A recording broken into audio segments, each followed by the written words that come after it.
Okay, let's get back into it. So it's been a little bit of time since we've streamed any Dwarf Fortress. As I said in the last video I uploaded, I've been very ill for the last couple of weeks. I'm still recovering from that a little bit, and it might mean that I sound a little bit funny still, or that it might be a bit slow for us to do things, but I am a lot better than I was just in terms of how I'm feeling. I'm not feeling like constantly like I'm about to start having a coughing fit or anything like that. So hopefully we should be able to do some streaming today, get a couple hours of this in, because it's been a long time since we played. And, I had hoped that over the Christmas period I would be able to get a lot more of this done, but, just, what is it they say, like, best laid plans of mice and men? And unfortunately, just one of those situations. So hopefully we'll be able to actually get some more Dwarf Fortress done, and I think we're in a pretty good spot to do some more. So the last time that we played, and it was quite a while ago, we had a very disastrous battle on the river, which had frozen over. The fortress had been invaded by goblins via the river access, and this didn't go as well as I had hoped it would. For a couple of reasons. One of the biggest reasons is because I made a very silly mistake, which a lot of people pointed out in the comments. I actually realized this almost immediately after I finished the stream, so like I've been meaning to rectify this for like the last couple of weeks, but I haven't been able to. But basically, we built these cages here. These are actual just cages, they're not cage traps. There's a distinction between a cage and a cage trap. You can place a cage on the floor, if you've got something inside it, maybe you want your dwarves to have a look at it or what have you, or to put it on the floor so that you can unleash whatever's inside. These are cages, they're not cage traps. That's the different thing. So what I was doing here was I was clicking on the menu and I was clicking cage and I was just building cages, right? That's not what we wanted at all. You actually need to go to traps, and then from there you click, cage. Which builds a cage trap, and that's what it should have been. And that's why these didn't do anything. That's why they were able to walk over them as if they weren't there. That's just kind of those kind of unfortunate mistakes. Like, I think what you got to realize is that it's been a few years since I've even played Dwarf Fortress before, but also the kind of transition to like graphics and things. It can be a bit confusing sometimes. You're just going to do these sorts of things, and I apologize for that. But it is what it is, and we'll set about rectifying that. So we just kind of got a lot of cleanup. I don't think we're going to have anything too dangerous happen. It tends to be that after an invasion you have a little bit of time before. I don't expect we'll see another one until the end of the year, maybe 2 years from now. So we have got some time to kind of do some stuff, like work on our dwarves. You can see here, we got some very unhappy dwarves in the fortress, mostly dwarven children. Although there is this guy here, this Solon here, who's very, very upset. He's having some very nasty thoughts, probably seen too many stuff. He's upset after seeing a bunch of goblins die. He's got some bad memories going on. Panics, reliving being attacked, that kind of stuff. Did we conquer the Aquifer yet? No, we didn't. That being said, I'm pretty sure that I've got a better way of getting through the Aquifer now. That was the other thing I was going to talk about. We spent a lot of time in the last stream, and again, at the time that I did the last stream, I was quite ill. I didn't really realize it at the time. I didn't realize how ill I was. I probably shouldn't have streamed at all, but like I wasn't really feeling that bad at the time. And then like the day afterwards, I was just completely out of it. Like I was, it's not been a great Christmas for me. I'll be completely honest with you. Like, yeah, my Christmas was mostly being in bed for most of I was in bed for most of Christmas Day. But yeah, like, so basically, this biome has a heavy aquifer in it. And although it has a heavy aquifer in it, it also has a light aquifer. Because when we did the initial embark, what we did was it was embarked across a heavy aquifer and a light aquifer. And I went back and I looked at the the first stream, so that I could see where the biomes were because I couldn't remember. So to the north here, right? If we go to the surface, like let's go to the surface here. I'm pretty confident that this area over here. And we'll test this out later. We're not going to do it straight away because we need to just fix some really basic stuff first. But I'm pretty confident that above here, there isn't a heavy aquifer. And I'm going to say that that's going to stretch all the way down. So what that means is that if we dig out a corridor that goes north for maybe about, I don't know, like, let's say we'll go north from here for a bit and then just dig straight down. I'm pretty sure we'll skip all of this. We won't have to bother with any of this kind of crap. You know, we won't have like a bunch of water appear here. And we'll be able to just punch through the light aquifer, which is a lot easier than trying to get through the heavy aquifer. So that's going to be my plan. But other than that, we just need to get this fortress cleaned up. There might still be some aggressive animals as well. There is this aggressive... sorry, I am going to cough a bit during the stream as well. And I'm going to try and mute my microphone before I cough because I know it's really unpleasant. So I apologize for that as well. I made the same mistake first time placing one on this release, even after having left that comment. The place cage must stand out more. Yeah, it just didn't stand out in my mind. Like it didn't look like I thought they were just cage traps. But it was a silly mistake. And again, like that's the thing though about this game. This game is really punishing of mistakes, and that's one of the things I enjoy about it in a way. Because like I've had fortresses die for the most silly reasons in the past, and you think, oh Christ, how did that happen? But that's just the nature of the beast, you know. Like you do something wrong and it can come back to bite you, but you just gotta pick yourself up and try again. That's part of the fun. So the very first thing we're just gonna do is we're just gonna go through. I don't think there's a way to designate mass deconstruction, is there? Unless it's that's constructed walls and over constructed tiles. I don't know whether that covers cage traps. Like, are these designated for deconstruction? No, they aren't. We'll have to click through them and manually deconstruct them, I think. So yeah, let's do that. Also, hey, welcome Avenue. Welcome to the stream. It's been a while. But yeah, how's that? I hope you guys have all had a better New Year than I have, honestly. Like, I'm fine, just like in terms of everything else. I've just been really ill, so yeah, it's been pretty miserable. So yeah, let's get rid of these cage traps. We'll remove everything. First thing is just going to focus on cleaning up the fortress, getting rid of all this crap, and going from there. These aren't cage traps, they're cages, Spurdo. Basically, instead of building cage traps, I just placed cages by accident, you know. So they didn't do anything. So basically what happened was that the dwarves were they were just, well, yeah, you know what I mean. Nothing happened because there wasn't they aren't traps. They're literally just cages that have been placed on the floor. So we need to rebuild them as cage traps in order to make them work, and that's what we're going to try and do. And we have got some other petitions. This guy wants to remain here. Well, I'm just going to deny all petitions unless they are temple petitions or crafts guild petitions. Speaking of which, we also need to ensure that this is up to our standards, so let's quickly check the zoning. Because it's been a while, I need to check and make sure that everything is okay. So we need to build some more stuff in order to make this into a proper guild. So we'll place some doors. I think we had some fancy doors, if I remember correctly. So we will select material after placement, silver door, yep. And we'll place another silver door there. That's probably not going to be enough, but it's a start. We'll place those there. Fall Guys wasn't that long ago. Oh, and it looks like, yeah, so we got some more fighting. I think it's probably just that they're killing, like, more agitated creatures. That's fine, like, you know, they'll have, like, agitated lovebirds flying into the tavern, and then they'll just, like, decimate them, so...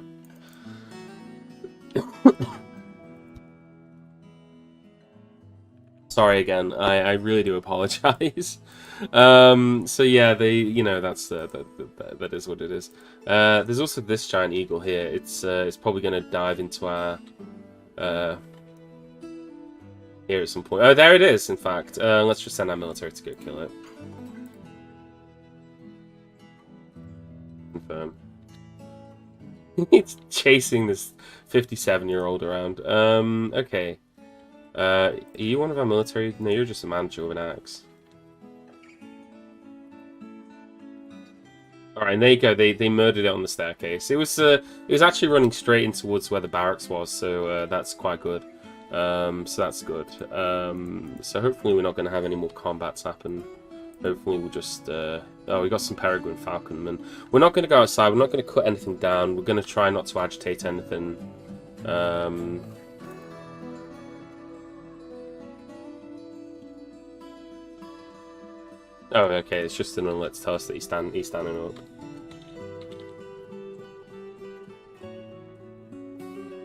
So for those of you guys who don't follow it, Toady recently did his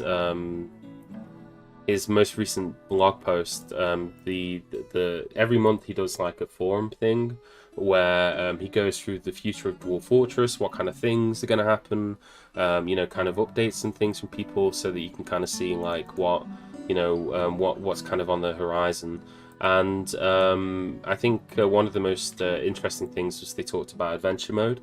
So just judging from it, it looks like it is going to be a little bit of time before we get adventure mode. It's not going to be something that we get anytime soon. Also, we've got a lot of miasma over here. I'm not sure what's causing that.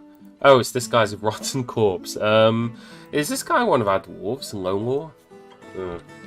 Because if it is, he should actually just be buried. We did start setting up some tombs, but maybe they aren't designated as tomb zones.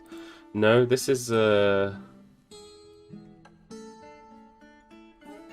Okay, I need to check that. So, creatures, Lone Law, dead. Yeah, I don't know whether he's a low law.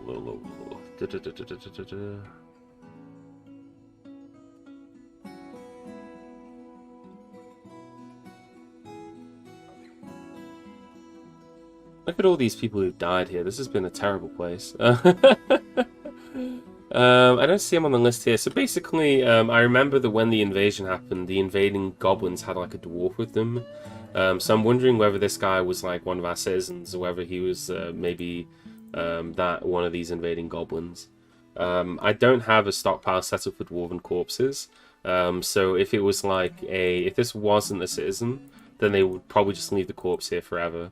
So we might have to tell them to dump it into the river. Lone Law, but I don't know whether, because what's his name? His name is Lone Law Zevon Gish. That sounds like a goblin name. So it sounds like he could be a goblin guy, but again, I'm not 100% sure. Logan.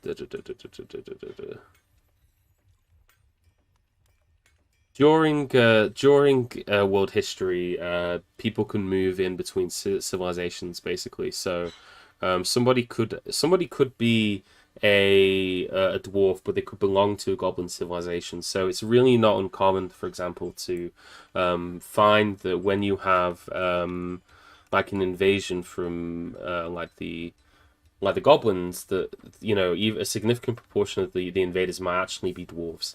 It's really not that uncommon, so you know, that's like something to be aware of. Yeah, I think we're gonna have to just mark this to be designated dump it. I just want them to dump it in the river. I don't want it to be there anymore. Although what I'll do is I'll actually, was that did we place did we place a dumping zone for corpses? So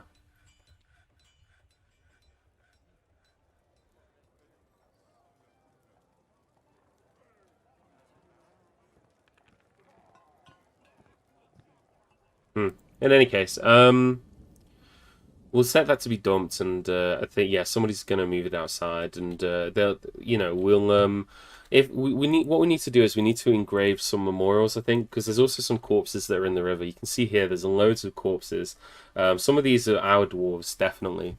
So we need to start engraving memorials to our dwarves so that we don't get ghosts. So that's another thing that we're gonna have to do. So I'm just gonna do this manually. It'd be good to set up a workshop that couldn't get tasked by. So you can see here we've got like stonecutters workshops, for example, and these ones are getting tasked by like the work orders. But I'm thinking it might be a good idea to just maybe dig out some more space over here. Maybe we can have this corridor connect up to here as well and make this into a big kind of area. We could even make this into a bit of a loop around here. Although I'm not actually 100% sure on that. But yeah, so we could basically build some more kind of workshops, maybe up here, and then we could set those so that these ones can't be tasked by general work orders. And then we could just have like a couple of like crafts dwarf workshops up here that we can just use whenever we need to do specific tasks that we don't want to have that we don't want to be tasked. We don't want our dwarves to be tasked on. So I'm just going to cancel all of that out and just do it like that for now. So we'll put a couple up there, and those will just be general ones. I think that'll be fine. So that's the famed River of the Dead. It is indeed like we had a very, very big battle on the river, and now it's just full of corpses and blood. But that's fine. I mean, you know, these things happen, right? Like there's no cause for alarm. There's no reason to be concerned about this. It's just one of those things that happens. So yeah, we just move on with our lives, right? We don't. Although I think some of my dwarves might have. Some of my dwarves are not going to be able to move on with their lives, primarily because they don't have them anymore. But you know, again, that's just one of those things that happens. So yeah, we're going to build a couple of workshops just up here, and we're just going to use these to get some very basic tasks done. We need to go through and sort out who needs memorials, who needs to be buried. You know, so yeah. But the fortress is looking great, I think. Well, it's certainly looking like a fortress. We can also go about doing some more doors here. So we've gotten these doors here. We've got some more microlean doors, and yeah, again, it's not by any means like we're not in a position where you know we're doomed or anything like that. We're in a pretty steady position, but we do need to be very careful because you know it wouldn't take much at this stage in order to just kind of really send the fortress into a bad place. So yeah, like we could do with having some more dwarves overall, and we got a lot of dwarves who are pretty upset. We got 17 dwarves who are kind of upset, 6 dwarves who are very upset, 2 dwarves who are miserable. So yeah, we need to do some proper mood management and try not to have anybody get killed for the foreseeable future. We might even look into. I think we are already making some new clothing. Yes, we have set up our work orders for making clothing. We've got this collect clay order that's just been sitting there forever, and we don't actually use the clay for anything. So I'm just going to get rid of that. I'm also going to get rid of that clay statue one. I know we were talking about doing some ashery business before, but I'm just not going to. I'm not going to do that right now. Spring has arrived. The human bard is telling us some rumors from abroad. We'll probably just ignore those. And yeah, it's all looking mostly okay. We're getting plenty of food. We've got plenty of that. Let's now that we've gotten the cages deconstructed, let's start actually placing some cage traps. So we want to go to the traps here, and we want to start placing some cages. And we'll just place these over here. So you see here, like this should have been the thing that alerted me that I was doing the wrong thing.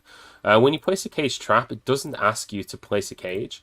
It asks you to place a mechanism because a dwarf will go and place a mechanism on the ground, and that'll be the cage trap.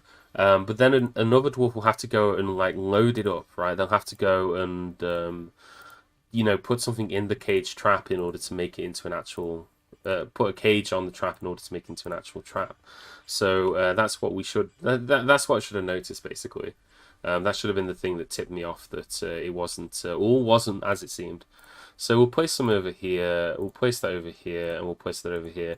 Now, one thing that we might want to do is we might want to consider making like an animal stockpile, so that we can have an area that we can dump like trapped things down, right? So we have like a hole in the ground or something else, and you know, we can dump animals out of their cages into the hole in the ground, and I don't know, maybe we can throw some like horrible beasts down there to fight each other, just to see how it goes, right? Okay, so I did set these up. I'd said I didn't want these to be tasked by workshop orders. I'm gonna have to have a look and see exactly what it is on here. Is it no, it's not tasks. They're work orders. Work orders.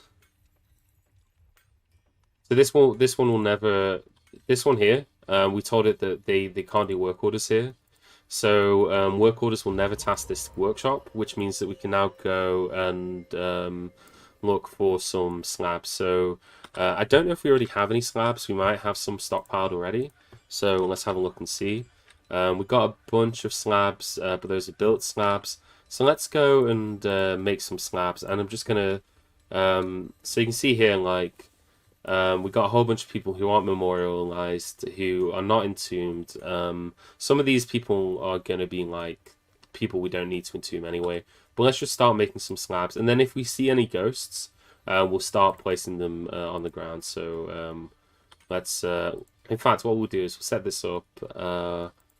We will set a material for this, and we'll just use claystone. And we'll put that on repeat for a bit. But yeah, one of our dwarves has been taken by Feymood. So he's going to go and grab a workshop. I don't think he's claimed a workshop yet. We'll have to keep an eye out and see which one he claims. Oh, he's claimed a craft dwarf workshop. Okay. So which one has he claimed? He's not claimed that one.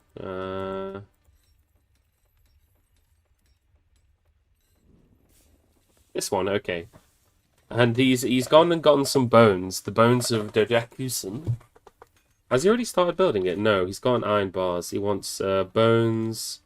We got bones. He wants bars of metal. He's got bars. He wants shining gems. So he's going to want to have some gems.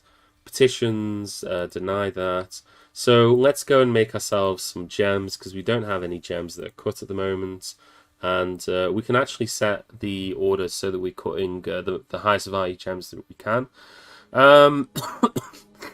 Let's try and cut these amethysts. How about that? So we'll cut an amethyst, and then that'll be a good gem for him to use in his construction. So looking at these upset dwarves here. So this guy here, for example, he's upset.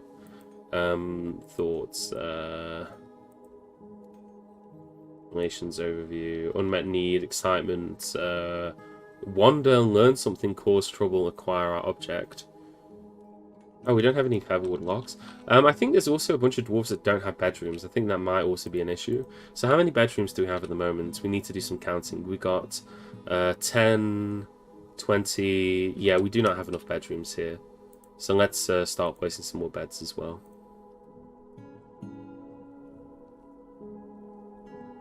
Doesn't matter which beds we use, because we've only been building featherwood beds, I believe.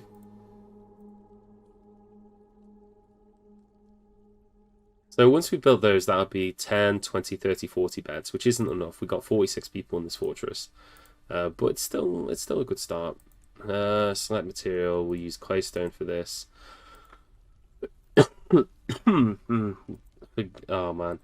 I'm just going to be coughing the entire time. I'm really sorry about this. I hope it's not too off-putting for anyone.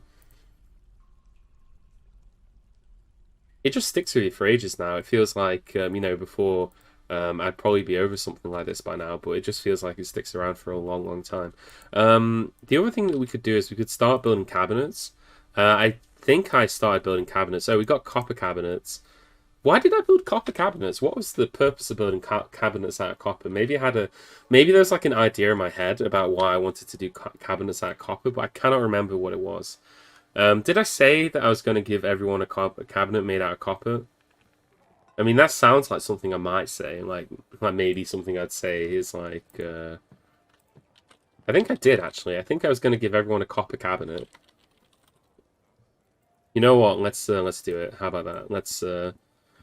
Copper is not very valuable to us. We'll just use it. We'll just... it'll be a good way for us to kind of...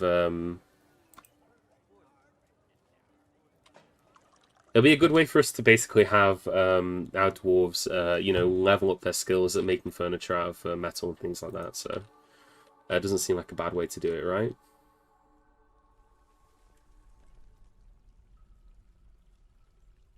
Okay, and then we can go to our bedroom spaces. We can go to multi. Then we can assign all of these. Some of these won't work yet because they got to move all the stuff downstairs first, but that's fine. So yeah, we can see here they got their beds. We've got a bunch of visitors. We need to cut down some more trees. We'll probably just have to be very careful about cutting down trees. There are a bunch of peregrine falconmen around. I do not want to upset them. I don't want to get attacked by a bunch of them. But I do want to make sure that all my beds are made out of featherwood trees, so maybe we'll just go and cut down. We'll go and cut down a single tree. I'm sure that'll be that shouldn't attract the ire of the wilderness, right? Maybe it will. Have we got a bunch of starving animals in our fortress? I guess we must do, because like, you know, I just saw oh, yeah, this animal here is going to starve to death almost certainly. Let's like butcher it. Let's preemptively butcher that animal. So we'll butcher this. Got a load of stray puppies that, yeah, I mean, they won't starve to death, will they? Because they're puppies. A load of hens that are just running around the place. Stray turkey hens, stray roosters. We won't butcher any of those for now. I think I just saw somebody in here who's like bleeding to death. Oh, this dog here. Ability to stand lost. Oh, good grief, poor guy. Her third right foot, front toe is broken. Her third right. Oh God, what happened to this dog? It's 2 years old. It's like it's been in a fight with a. It's covered in giant raven blood. Poor thing. Okay. Yeah. I thought it was one of our dwarves then. I thought we had like a really injured dwarf walking around. But no, it was just a very injured, very injured, very injured dog. Okay, so how are we doing in terms of our guild agreement here? We still need to put some more value into this room. I think actually, if we increase. So if we go here, I think if we... I didn't want to do it like that. Like that was silly. So now there's an overlap.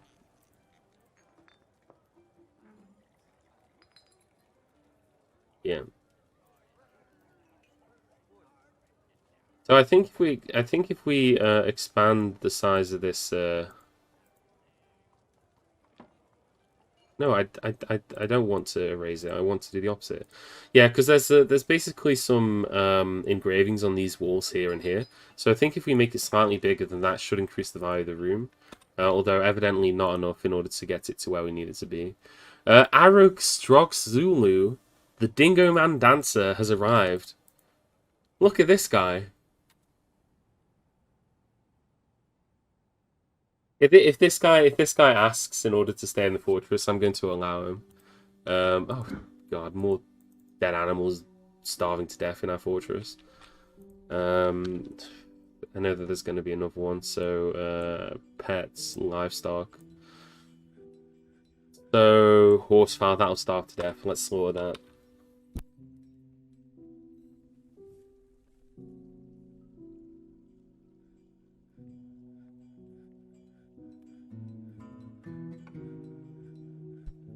But yeah, so do we have any other featherwood trees that are around that we can cut down?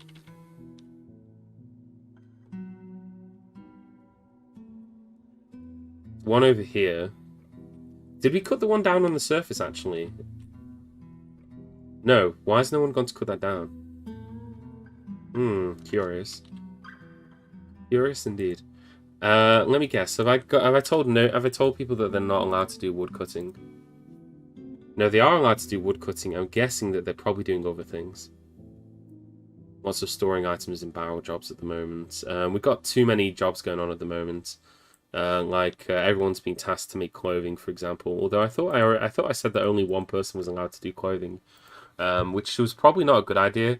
The poor mayor is the only person responsible for making all the clothing in the fortress. I did have my reasons for this. This guy is specialized, but the only work he's allowed to do is cooking. That's ridiculous. I shouldn't have him specialized as the only cook. Like, he should be free to do other things.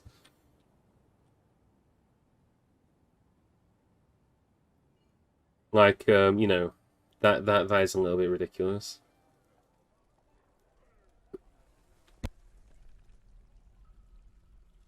Alright.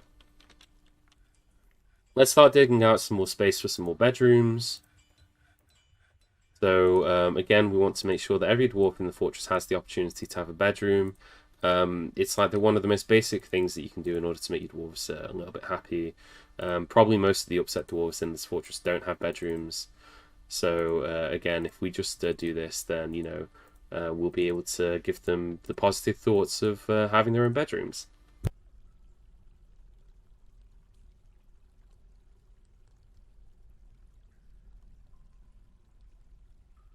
There we go. And let's not forget to give doors to the bedrooms. It's all well and good having a bedroom, but if you don't have a door to get inside, it's a little bit pointless. So yeah, let's try not to do that, shall we? Have I done this correct? Yes. Yes, I have. Okay, that's fine. I've not made a mistake anywhere. I'm just like always worried about that.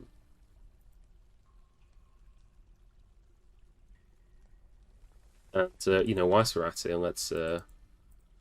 let's designate enough room for everybody to have a bed here. So we'll prepare for the next migration wave as well, which is probably going to come soon. It's just spring at the moment, so we could do some more migrants. I think we may be able to get some of these dwarves out of their unhappiness. I'm fine having unhappy dwarves because most of them will probably be okay in the long run, but some of these guys will probably enter pretty deep states of depression, and at that point it's a bit hard to save them.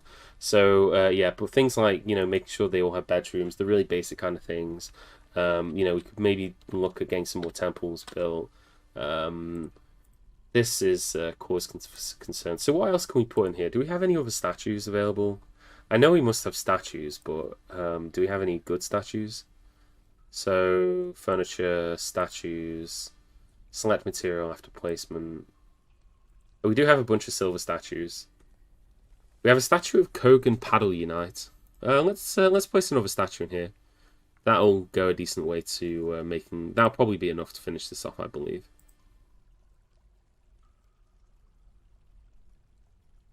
Place this one here, this statue of Kogan.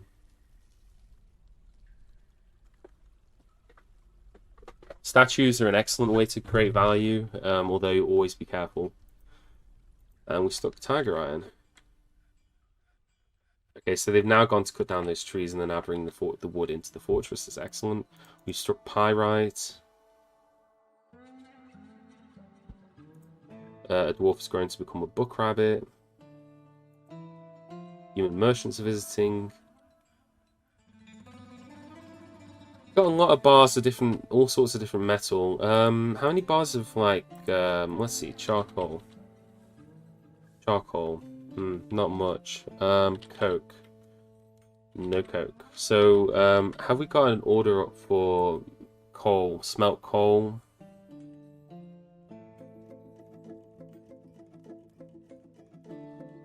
We make charcoal, which is not a very efficient way of doing that, because what we want to really be doing is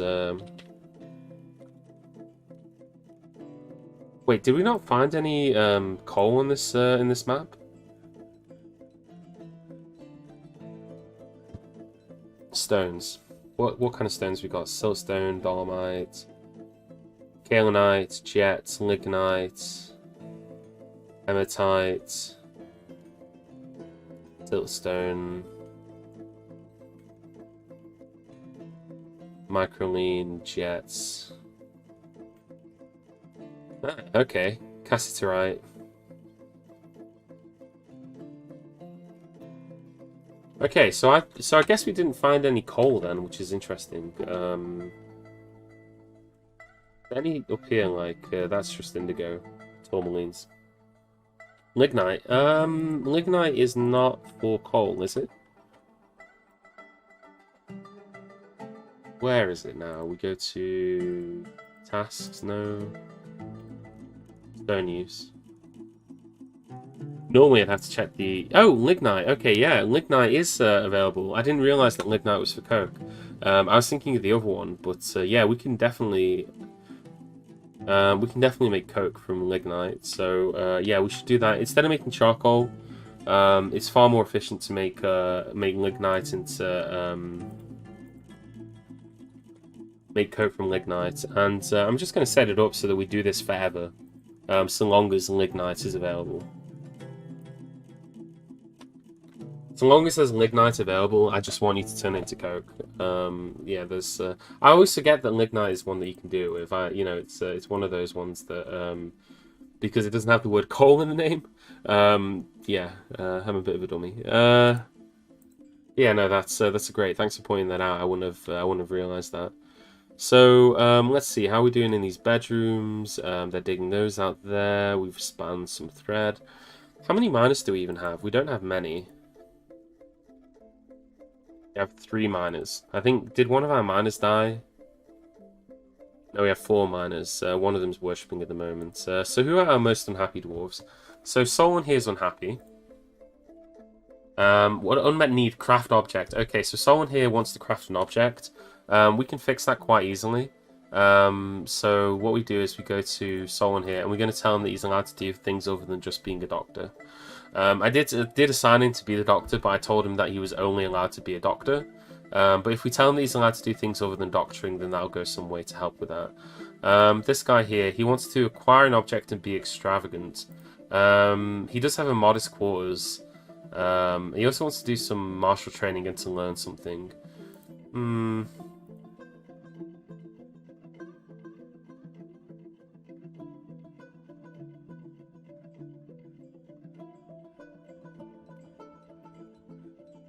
I think some of these people were just like, caught in the fighting, and they're still dealing with their unhappy memories from it.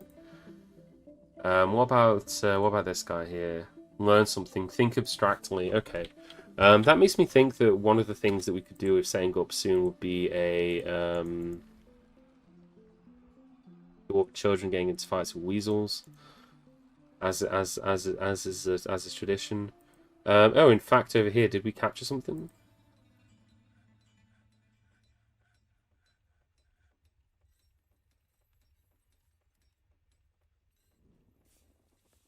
I always forget how to check this. Like,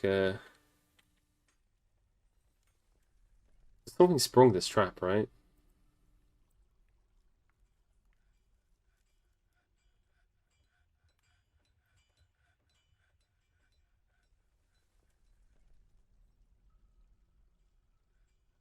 Yeah, there's an agitated weasel on the map, and I'm wondering if we caught the agitated weasel.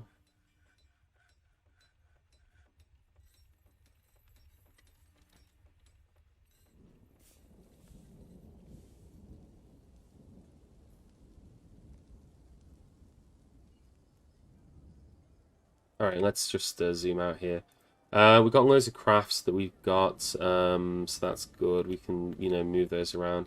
We've got this over here as well. This is the, so this is our, if we go to our zones here, this is our barracks. Is there anything that we need to do here? Oh, we do that from the military squad, don't we?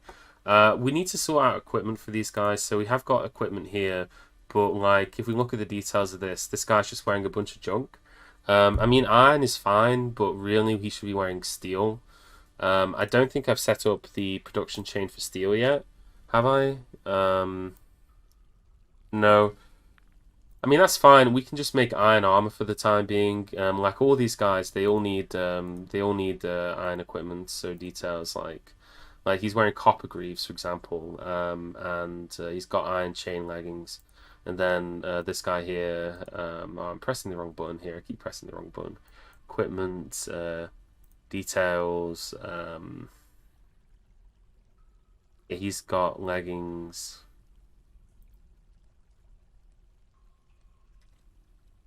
I hate how that unassigns everything.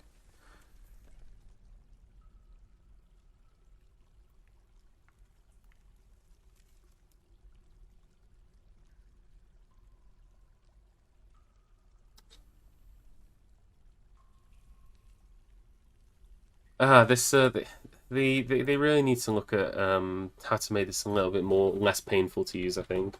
The equipment system is just I mean, it's always been awful to use, let's be honest. It's always been a pain to get dwarves to actually wear their armor instead of just wearing their civilian clothes or what have you, but it's still too much of a pain, and it's something that I hope they look at soon. Let's start getting these in here. So this, and this. What's this? That's a limonite there. So yeah, we'll get some doors down as well. Just using these claystone doors. We'll save the microline doors for different areas maybe. I didn't mean to click off that. We've got a ghost in the fortress. So Onel, this ghostly dwarven child is haunting the fortress. So we need to go and carve a thing out for the ghostly dwarven child. We'll probably have a few ghosts, and I don't think every dwarf is. I don't think every dead dwarf necessarily comes back as a ghost. So what we'll do is we'll wait until we see ghosts, and then when we see them, Onel Ushrir. Once we see them, we will engrave a memorial for them. So this guy is here. In fact, like if we have a scroll down here.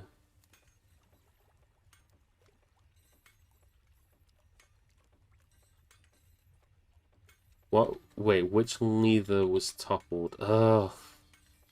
Why was it toppled even? So one of my dwarves, they must have been in a foul mood. They've toppled a lever. They can do this.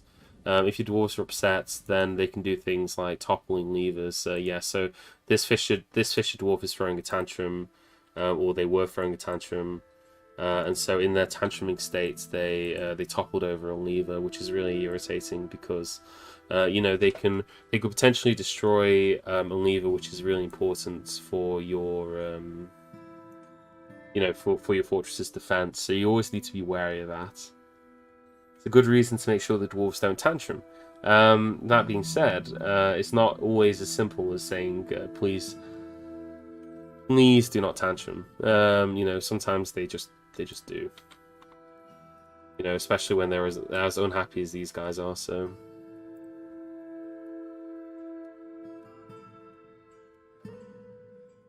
It looks like he's gone into a fight with. It looks like he tried to punch a rooster.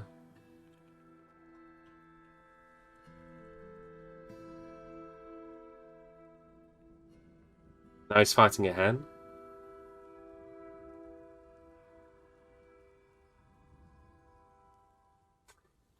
Okay. Right. Good grief, man. Calm down, please. Are you so? Who's this? Like my dwarves. So the fish dwarf, isn't it? This guy attending a meeting. He's just throwing a tantrum, and now, yeah, he's throwing a tantrum at the moment. Upset about being unable to acquire anything. All the kind of usual junk. Do you have a family with you? Relations. You have a husband, but he's not in the fortress. Oh, you have an uncle.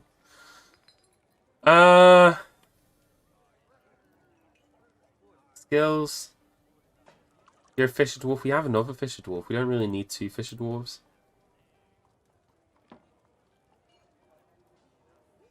See, we could expel this dwarf. So, I'm actually going to do this. I'm going to expel this dwarf from the fortress.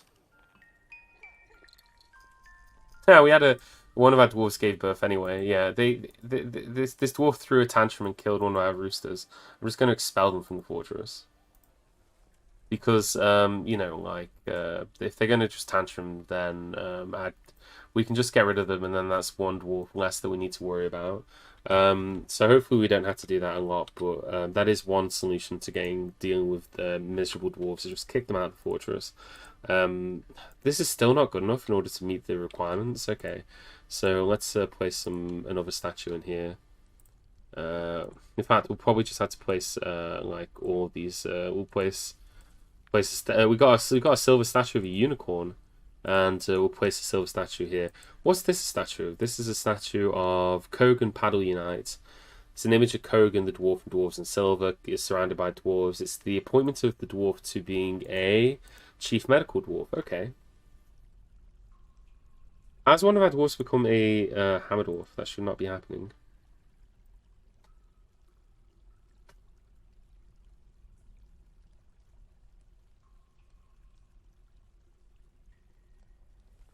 These should all be axe dwarves. So you got an iron battle axe. You got an iron.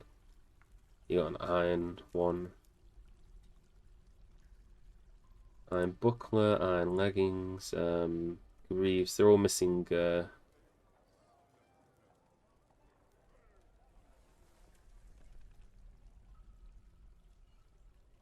This guy's wearing bronze. Bronze is actually, I think, strictly better than iron. Deny that.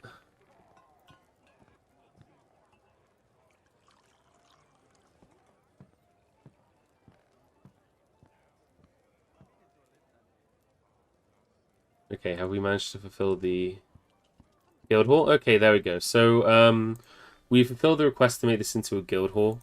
So, this is now a beautiful guild hall here, filled with wonderful statues, like this wonderful statue of a unicorn. This is the unicorn being mutilated by a dwarf statue that we made.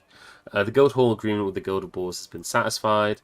That'll actually help with the mood of some of our dwarves, because I think the dwarves who are members of those guilds will get a positive need because they, so the Guild of Boars has been reorganized. That was very satisfying. So they'll be happy that the guild has been made.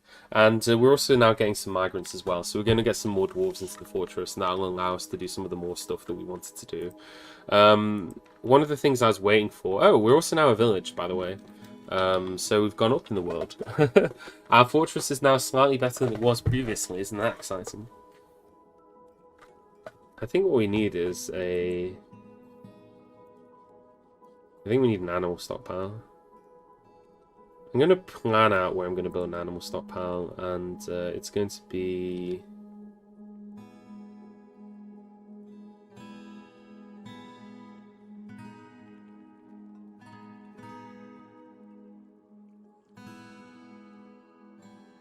Okay, yeah.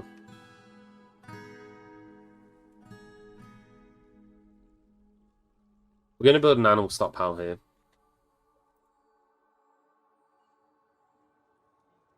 Up here. So we'll build it there. I think that's fine, yeah. So how do we want to do this?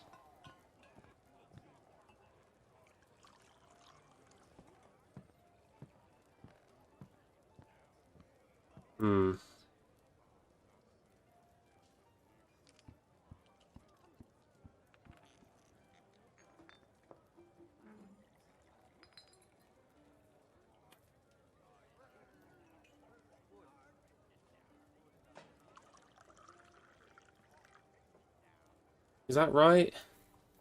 I think that's right. So that there's, or maybe we, no, let's just dig it out first, then we'll go from there.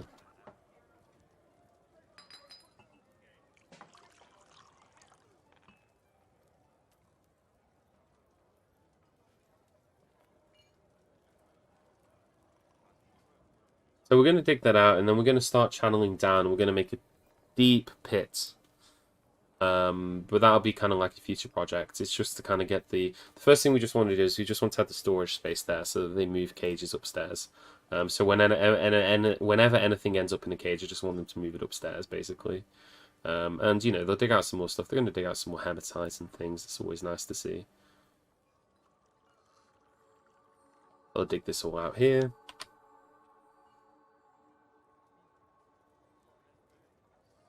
Yeah, it's been a nice quiet stream. It makes a nice change from the previous one, doesn't it? Oh, we've got another guy who's gone terminally mad. This Hammer Dwarf, why is this Hammer Dwarf mad? Kador.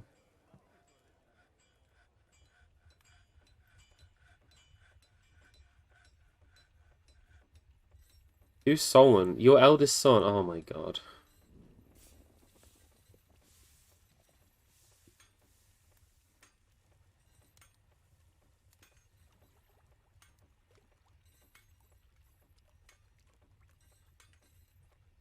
He wants to pray to Eustace, the Pale Glimmer.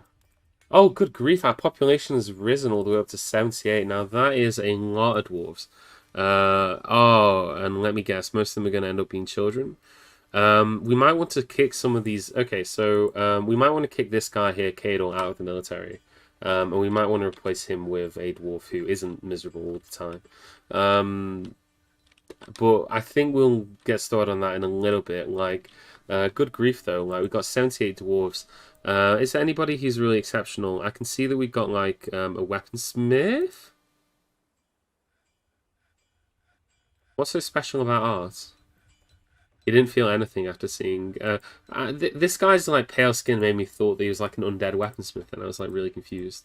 An adequate weaponsmith. That's excellent. So who else we got in this list? We got there's a mayor there. We've got a Gelder. Always useful. Always love having Gelders. A lot of farmers. We got a pump operator. Although I think that guy might have been here already. We got the mechanic. Yeah, he's here. We got a militia. Got a peasant. I think we just got a bunch of children again. Like we got so many children. I don't. Surely we didn't just get loads of children in the wave. But hey, we got some peasants at least. Some threshers, a soap maker. You know, you always need some soap makers, right? Like that's always something that you're in need of.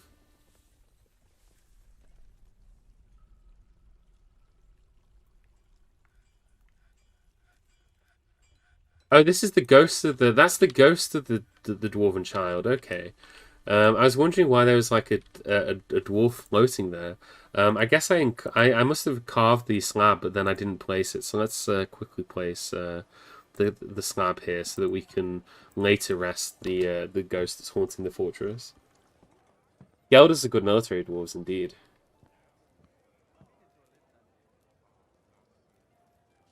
We'll probably see some dwarves come and do some gelding demonstrations in a little bit. Yeah, you do. You know, you always need your Gelders in order to make, have some dwarves to put in the military. You're not wrong there. It's always useful to do that. I think we are going to go and kick some people out. Okay, so we've done that. We put that ghostly child to rest. Ghosts are fun. They're great icebreakers of the party. Yeah, we've had a lot of unfortunate deaths in this fortress, so it's a surprise that we haven't had more ghosts, to be honest. So let's go back over here and let's do this. It's hard for me to focus on more than one thing at a time. I'm not made for this, for having to think about things. I'm unfortunately just not good at it.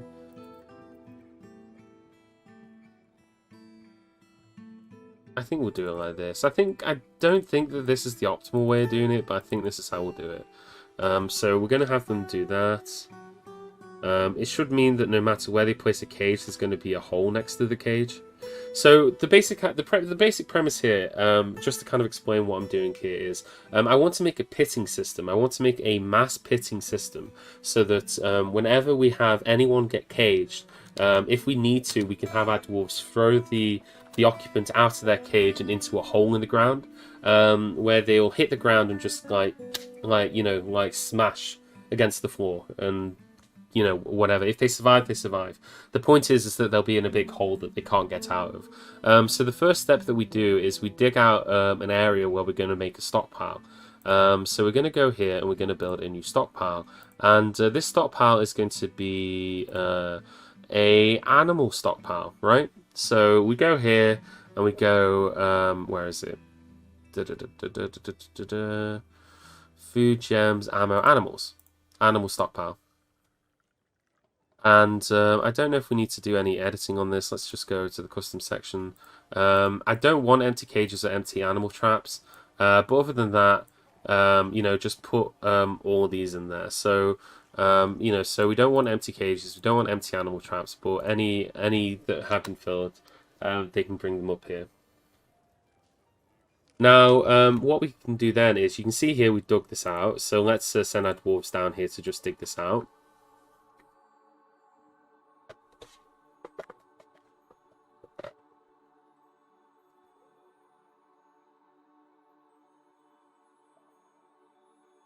Cruel and unusual punishment, clearly a fate fit, yeah. I mean, elves have their own unfortunate accents, of course, but yeah.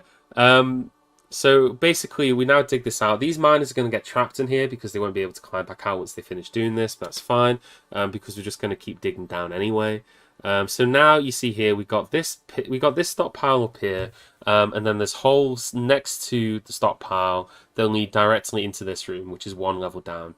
We're now going to tell the dwarves inside to make a deeper hole, so to dig this out even further, and then we're just going to keep going, and this way they will be able to...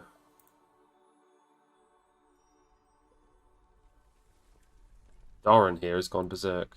Probably going to have a lot of berserk dwarves, but let's quickly see where this Doran is.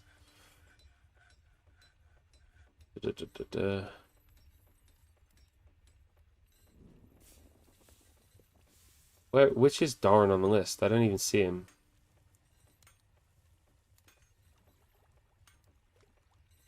Oh wait! Oh no no no!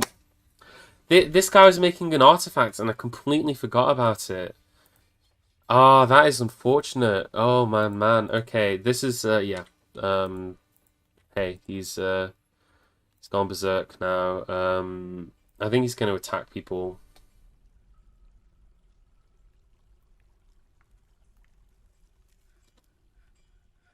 Yeah, he's just going to start attacking people. Unfortunately, we'll have to send our military squad to kill him. No, this isn't a tantrum. This is even worse than a tantrum. Oh God, he's killed another dwarf. He is dead, but he managed to kill another dwarf before he died. And this guy here is heavily bleeding.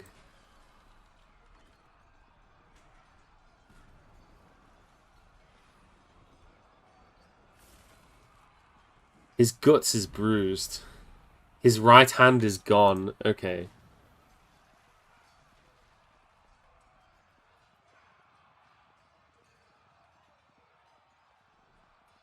Okay. Well, that happened. That was the thing that happened.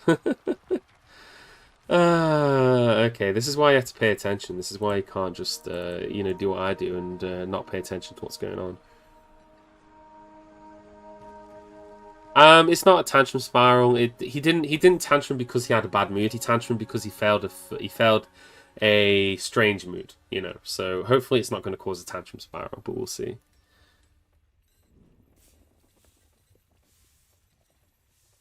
Well, they're both dead, basically. They should bury them. So you can see here, there's the. Hey, it'll give an opportunity for some other dwarves to come get some new clothes if they want them. So we do have some bare graves, I assume. It seems like burying is a pretty low priority task for dwarves. Or at least I've had it that they don't seem to always want to do it. I think we've got plenty of tombs designated, right?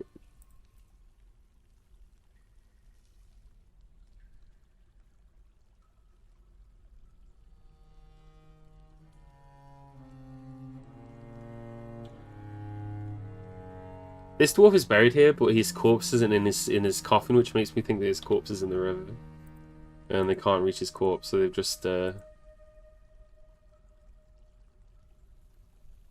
some microwave doors here and here.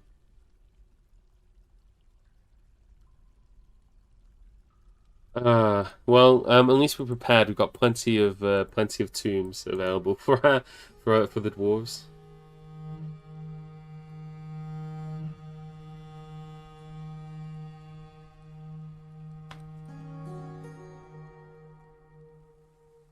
All right. Well, what I was doing, so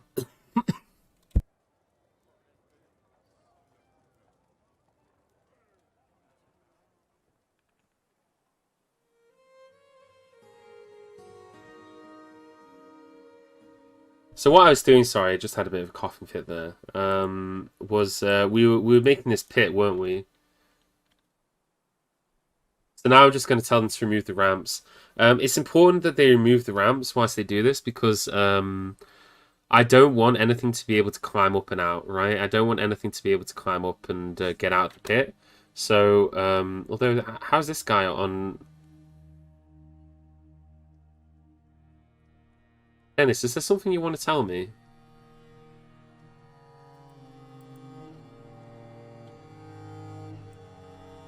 Dabbling swimmer.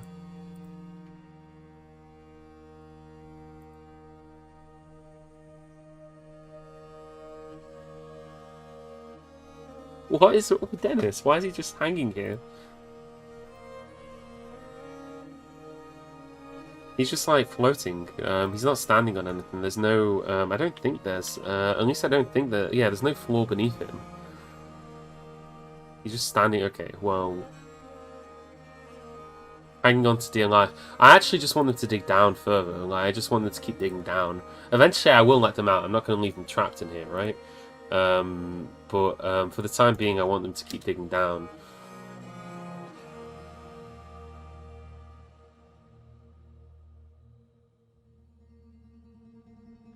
But Dennis is just is hanging up here.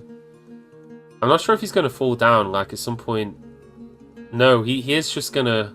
He is just hanging onto the wall, and I'm probably making it worse for him by doing this.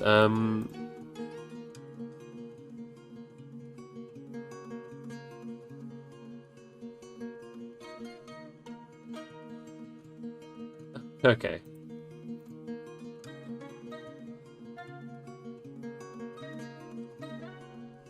Let's make an access tunnel here.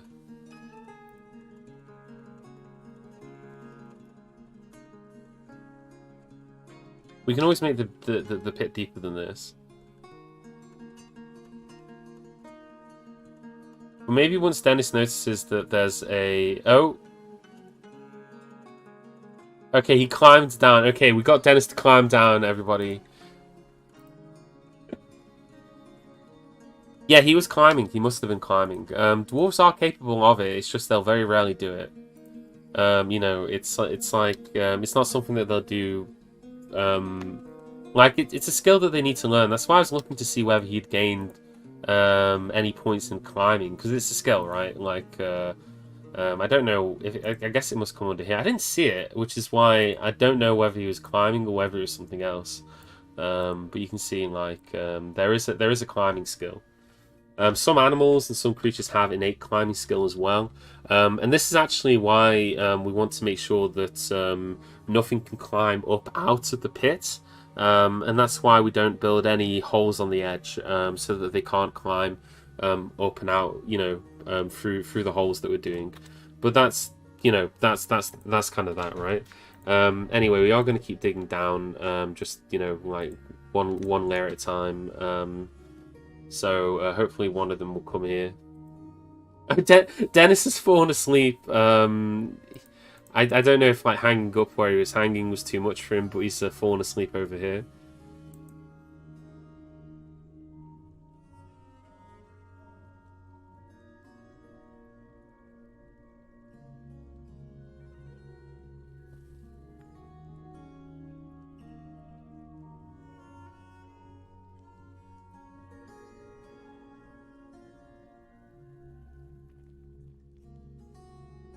Alright, so you can see here, it goes down. So yeah, you can see it goes down a few levels. We probably want it to go down a fair few levels. And the reason for that is because we want it, well, it goes without saying, doesn't it? We want them to go splat when they hit the ground. So let's go down another level. Advanced dwarven rock climbing skills. It's not really a dwarves you have to worry about climbing, like you know, it's more so whenever you build like a wall, for example, like if you're building a wall to keep out goblins, you need to be aware of the fact that goblins are capable of climbing. Zombies can climb, you know, if it's I'm not saying it's something that will happen. It's kind of rare, I guess. It's not something you see very often, but it is a possibility. So if you're building a wall to keep out goblins and there's a way for them to climb over the wall, they can do it. So you need to be aware of that, because you know your defenses might not be as defensive as you think they are, because again, it might be the case that actually they can just climb out, which is, you know, not ideal for anyone, right? Like, you don't want them to be able to do that. So yeah, you need to make sure that you're aware of these things whenever you're designing like the layout of your fortress, for example. Because again, if you're not careful, you'll end up just you'll end up with you know, you'll lock down your fortress and you'll think, you know, oh god, this is perfectly secure, and it'll turn out that it isn't.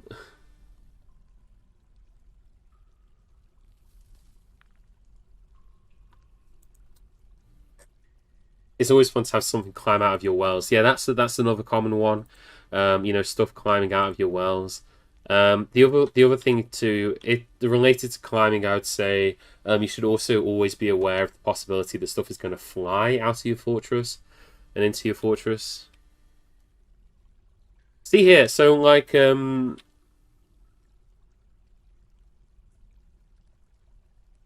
I don't know if you saw this, but you see how there are no dwarves in here anymore? They've climbed out. They've climbed out of here because they were able to climb up the side of this. So they would have had to climb 2 spaces up, but they've climbed out of the side.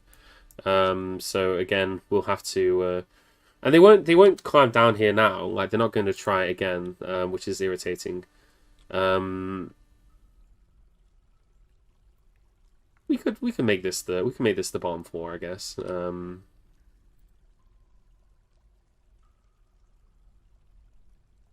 We'll make that the bottom floor. We'll have it go 1 floor down, actually, and then that'll be the bottom floor. We'll have, but we'll dig a corridor to it, and we'll make it look fancy.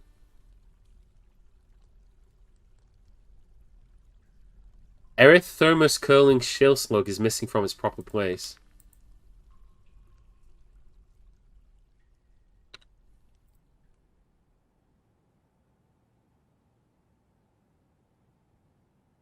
I don't even know which artifact that is. It's like, it's not the silken nut. We haven't lost the silken nut. Erythmos curling shield slug. I don't even know what that is.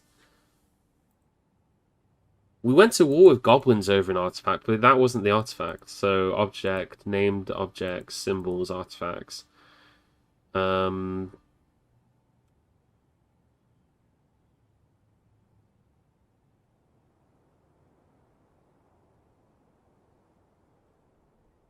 Like there's just an artifact lying on the ground there. That's one of them.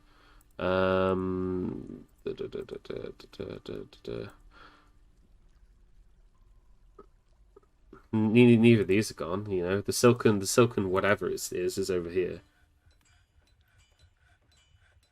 Are they really not buried this corpse yet? Good grief, dwarves. Okay. So basically, it looks like something that we had in our fortress at some point. I can't remember what artifacts we made because it's been so long since we've been streaming. I've just kind of forgotten the name of them. Has been stolen. We're gonna keep the game paused real quick. We're gonna have a look and see if there's anybody. There's a load of people on the map. This guy here's got no activity. Items. Items. Items. This guy's covered in tears. His own tears, I should say. Items. So somebody's come into our fortress and has basically stolen an artifact. I'm not sure who it is. Let's just have a look and see if we can spot anybody trying to exit the map.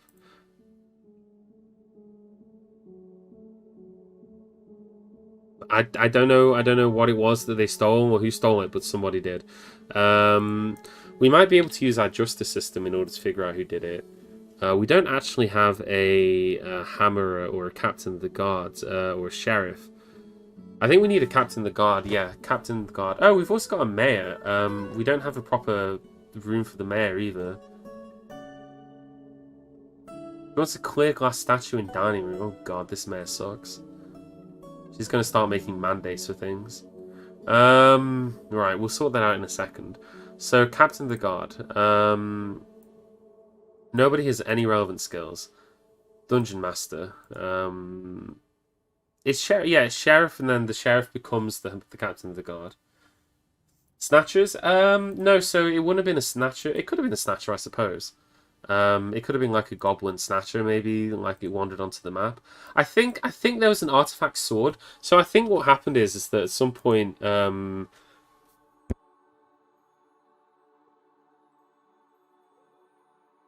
I think the reason that it's pointing over here is because at some point somebody left an artifact sword on the floor outside the fortress, and it wasn't our artifact. I think it was just like one that belonged to somebody who was in the fortress, like maybe some one of these poor bastards who who died at some point. So I don't think it's one of the ones that we made, so I'm not really that concerned about it. But we should probably appoint a captain of the guard in order to. In order to have like the justice system and to be able to do that.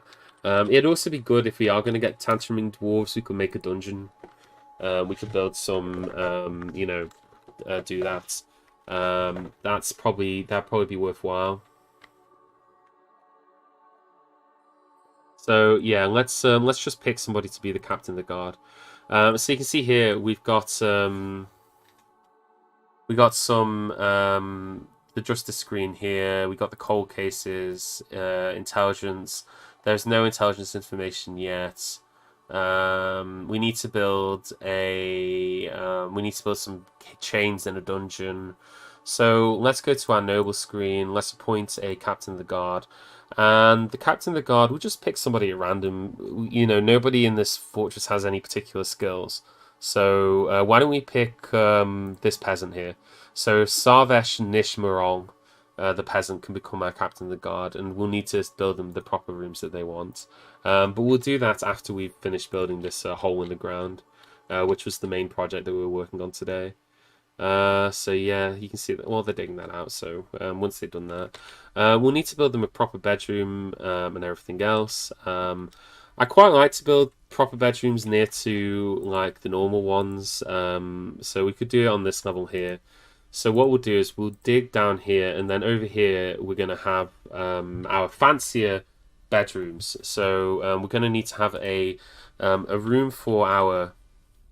Let's have a look at our nobles. So we're going to need to have a quarters, a study, a dining room for our mayor, and the same again. We need a study, a quarters, and a dining room. So that's 3 rooms each for each of them.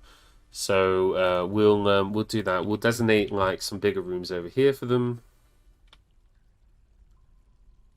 So I'm not sure exactly how we'll do it. Maybe we'll do it like this, and then like they don't need to be massive because these are just petty nobles. They're not even the important nobles.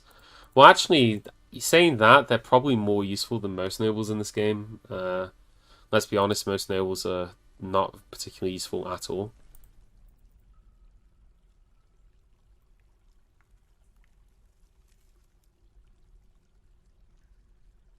So we could do some rooms like that, maybe. It does leave this kind of awkward space here. Nah. Or maybe we just give them the 3x3 rooms, but like next to each other. So, do like that. They could have like a row of just rooms like this, right?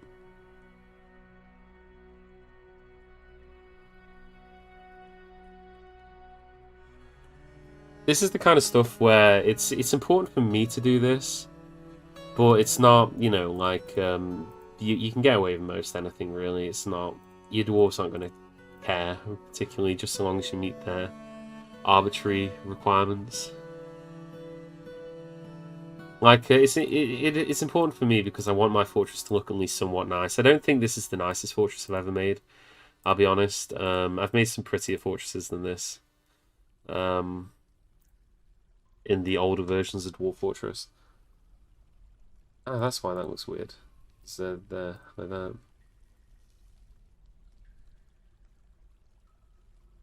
So we could have something like this. So there's like an entrance room here, and then they got a big room which can be their bedroom and a small room to the side.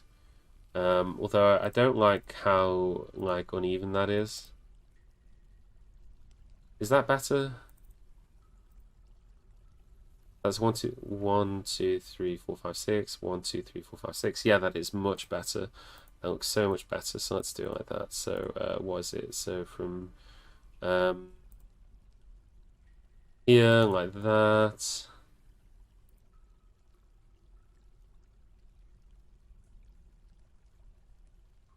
Yeah, so we'll have some bedrooms there for our nobles. Oh, and we can also start placing cabinets as well. We've been making cabinets for our dwarves. We've been making them out of copper, you know, the most useful metal to make stuff out of.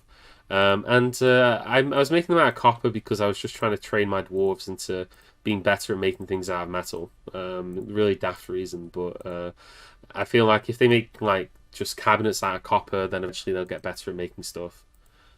The human merchant is fighting.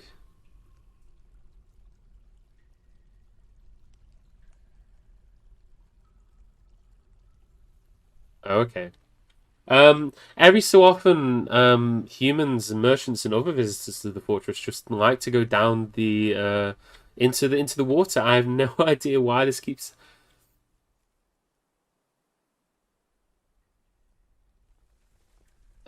happening. They just end up in here.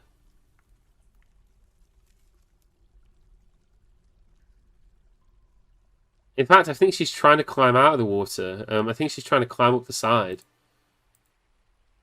Wait, where? Why? Like, okay, so who's this human merchant? Creatures over human merchant.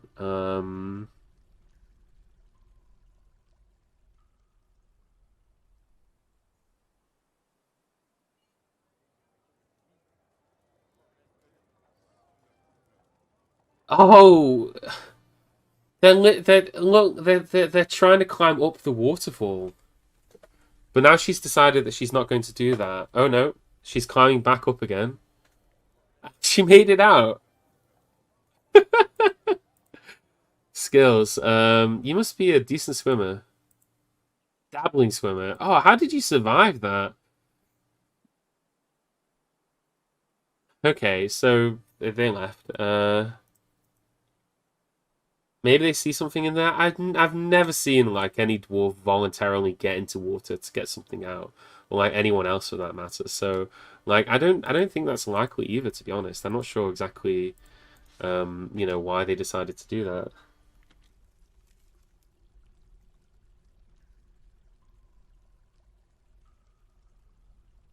Anyway, so we got this here. So we've made the pit. We're just going to leave it open for the time being. We're not going to throw anything down there just yet anyway. Let's just get rid of that ramp there. But we can place some stuff down here. So what we can do is we can place some. If we go to traps, you'll see there's these upright spike slash weapon traps. So well, they can't access it there. Apparently, they should be able to access it. Unless it's because we don't have any spike. Maybe we don't have any spears? Let's just try and place something else down here. I don't know. Just at random, we'll go with furniture, statue. Yeah, they can get down there, so it must be that they don't have access to the. We don't have any spikes to them there. So we can place some spikes at the bottom there, and then anything that we drop down here should just land on the spikes and hopefully just, you know, get impaled and bleed out. That's the general idea anyway. So we'll see how it goes.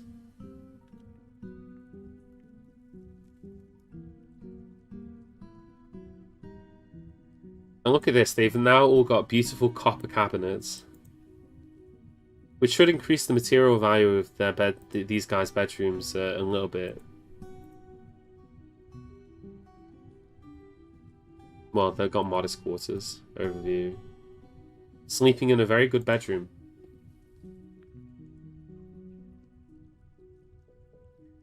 Like that.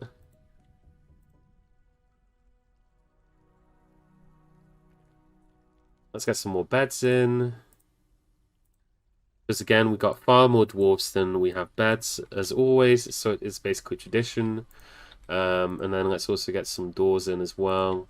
We'll want to place these carefully because we want to use the claystone doors for this. Just because I've been using the claystone doors for most of these, so I feel like doing it here would be a good idea as well.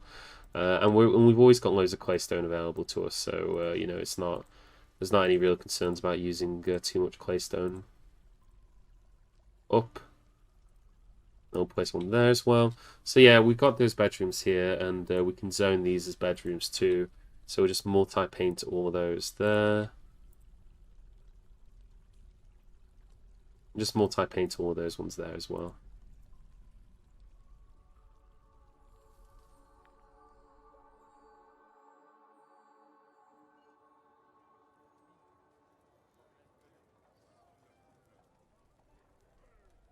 This corpse is stinking up the place. I'm not sure why they've not gotten rid of this. Unless it's because I don't have enough. Do I not have it? I thought I built loads of tombs, so I don't know. That's been assigned to somebody. Are they assigning these tombs to people who they can't actually bury in the tombs? Maybe that's why. Let's assign. Let's build some more spaces for tombs.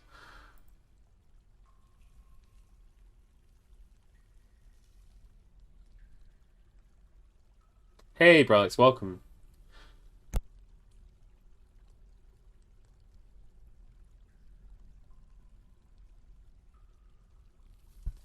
We're feeling a little bit better than we were previously. So I thought today we would give it a go and do a little bit more streaming. It's probably going to be a very short stream. We'll definitely go for another 40 minutes. I'm not about to finish just yet, but it's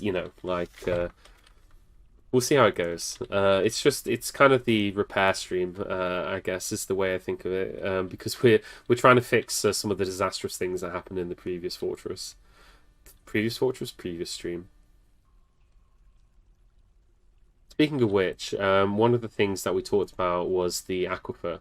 So you can see here, we've had the trouble going downstairs because of the Aquifer. So I'm pretty confident that the Aquifer is a light Aquifer in the north of the map. And we're going to test this theory in a second.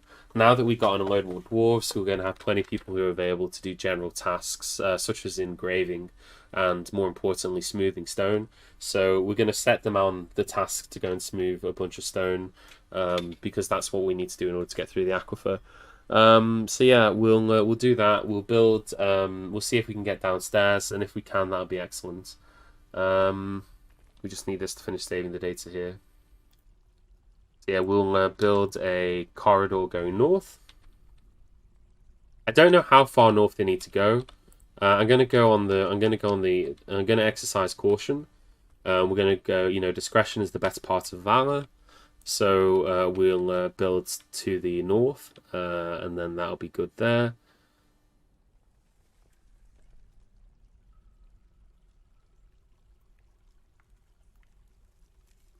Not sure why there's like a frozen designation here.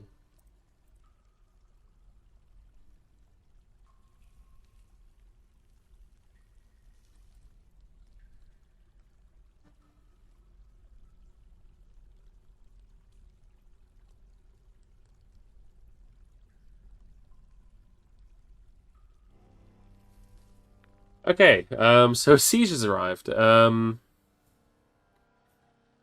Okay, this is a lot earlier than I was expecting it.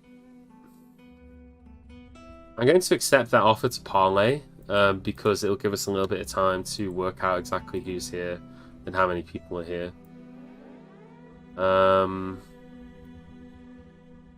If we lock down the fortress, they're not going to be able to get in. Oh, I just remembered.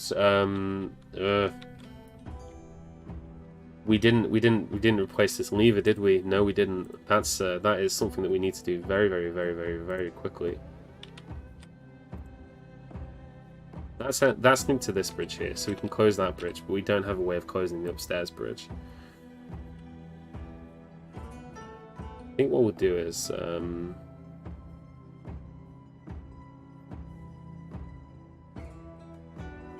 build a wall here, just for the time being. We don't have a way of closing this bridge, so we're just going to close. We're just going to build a wall here, and we can close the other bridge.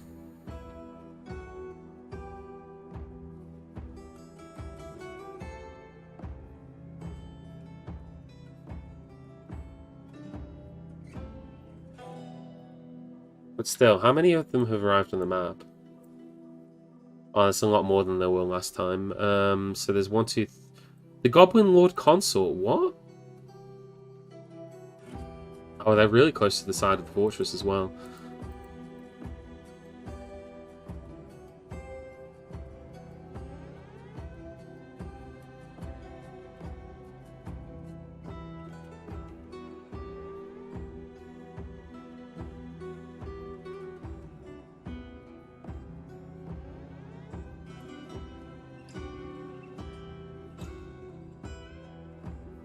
Bell Scars is the property of our people. Pass the treasure into our possession and we shall depart in peace. Your claim is worthless here. We never give up any artifacts, but we are going to have to lock down the entire fortress again.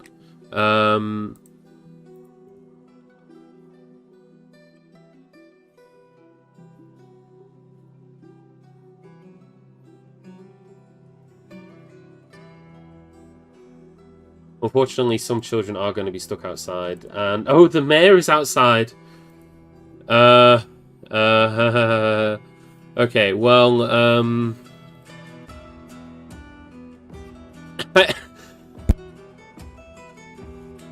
I think the mayor was the messenger, so I think the mayor is probably going to die because we just closed the gate on the mayor, who was negotiating with the goblins momentarily. Now, the goblins can get... There is one other entrance into our fortress, but in order for them to get inside, they'll have to go up here. What we're actually going to do is let's place some more cage traps. No, I learned my mistake from last time. Let's actually place cage traps and not just cages. So we'll place some cage traps along here. So if they do decide that they're going to climb through our fortress, then they'll have to do that.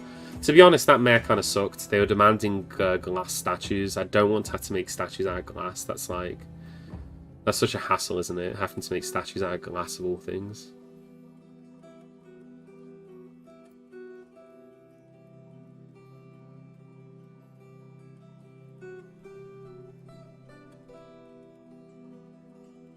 Now would be a good time for us to look through our military, though, wouldn't it? And start sorting out some of this stuff. So, like, I can't remember which button it is. That's patrol. View the positions in the squad. So these are the dwarves here. There was one dwarf I was thinking of kicking out of the military because of how miserable he was all the time. This one here, Kodal. So I was thinking of removing this guy from the military because he's like a miserable git. So I think I'm going to replace him with somebody else. You know, they're not going to be an axe dwarf, unfortunately, but we'll look for somebody just who isn't really doing anything.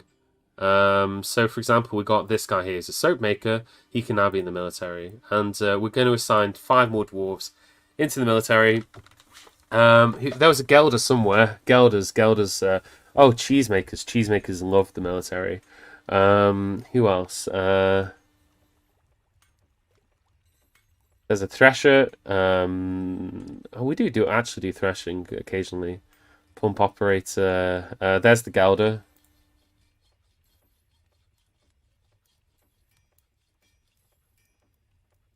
Kickrost here. He's a peasant. And who else? We got Ryzen, he's a farmer. And Uridim, who's also another farmer.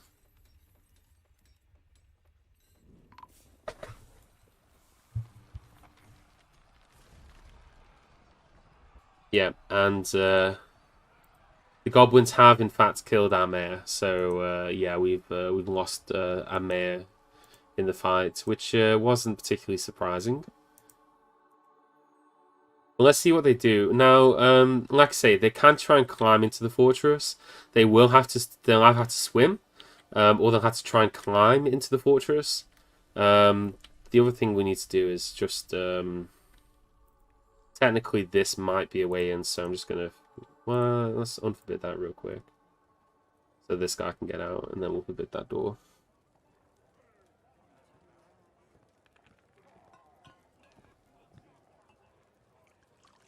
So I'm just going to quickly build a wall here as well, and that's just a precaution. I don't want them to climb down to this level here and then walk up and into the fortress this way, because I have no defenses there.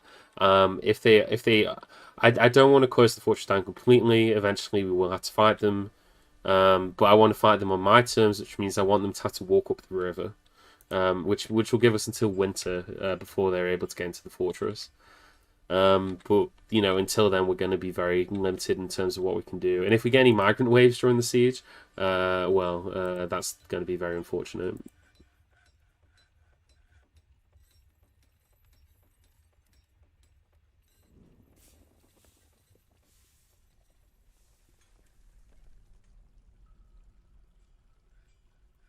Okay, so let's have a look at our military squad then.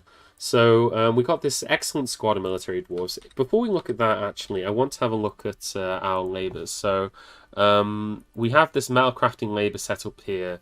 We do have another adequate weaponsmith, so I'm going to tag him into this. But I just want my weaponsmiths to focus on weaponsmithing, because I want to make sure that people who are making like weapons are good at making weapons. And so this guy's an adequate weaponsmith, so he can be part of that. But we're going to set up some work orders in order to make up some more equipment for our squad. So let's go to our equipment. Now these guys are just wearing whatever rubbish they've got, like copper chainmail, iron, all that kind of junk. We're going to kit them out in full iron gear. That's what we're going to give them for now. But that means that we need to go through and sort all of that out. So we have 5 iron. They've all got iron mail shirts, I think. So 1, 2, 3. Well, that guy's got a bronze one.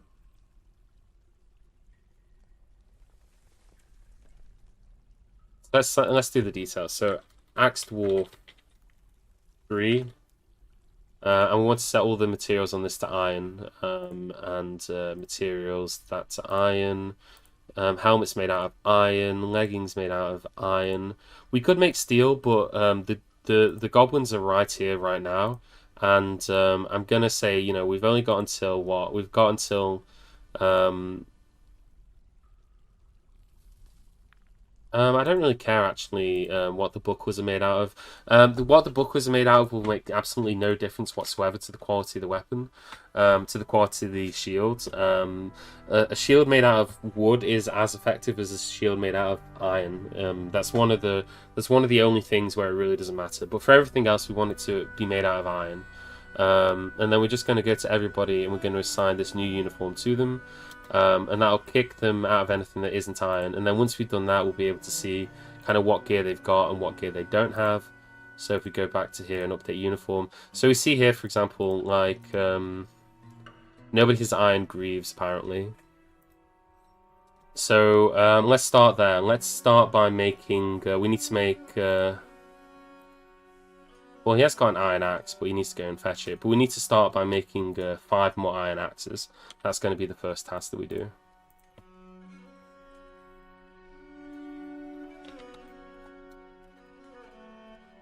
We'll make 10 of them, because 10, we'll have some spare then if anyone loses one.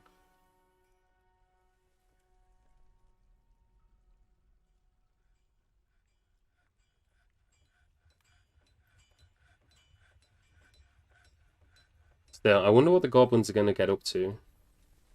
They are just outside the fortress now, so you can see here they're walking around. I'm curious to see whether they're going to try and go through the water.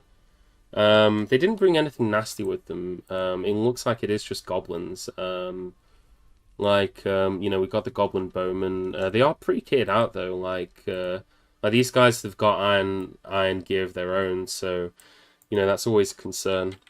But we got the advantage because we got a lot of cage traps, and that'll eliminate a huge proportion of them, and just take them out of the fight instantly. So like these cage traps will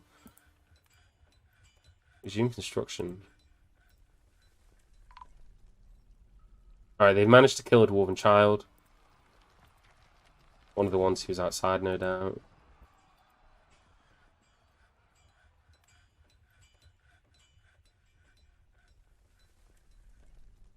Dwarven children. I think that was one of the unhappy ones, though, so I'm not too upset about that.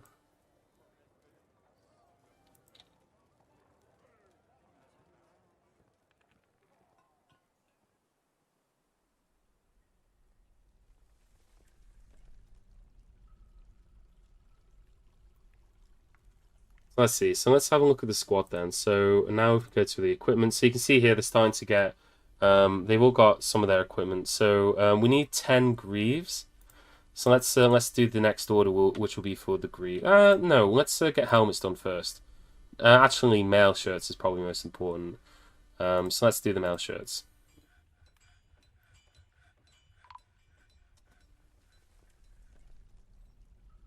How many dwarf children were on the surface when I closed the gate? A lot of them, it seems. I guess it's because dwarf children end up doing a lot of hauling jobs. So they tend to go outside to like do things like haul like wood back into the fortress, which is I was going to say understandable, but not understandable perhaps. Just unfortunate.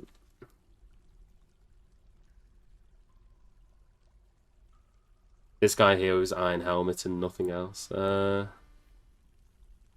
He is coated in his own tears.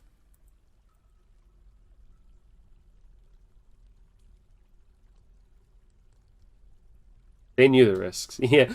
Did they? Their parents knew the risks. So yeah. God, there's just so many things that we need to do. Okay, work orders. So, what was it? Iron helmets. We need at least 5 more iron helmets. We'll leave it on 10. And then we needed iron mail shirt, and we'll leave that on 10. And then that's very basic armor done for the majority of the dwarves. And then if we go into equipment and update equipment, they should notice that there are now axes available, so they'll go and grab them. There you go. They've all got axes assigned now, so they'll go and grab their axes, and they'll be able to practice being axe dwarves. I wonder if there's any here who are particularly skilled at axe dwarves. So this guy's a competent spear dwarf. He's a novice axe dwarf. I guess the leader of the squad must be a decent axe dwarf, right? The militia commander. Skills, combat. No, he's a novice axe dwarf. Dodok has become an axe dwarf.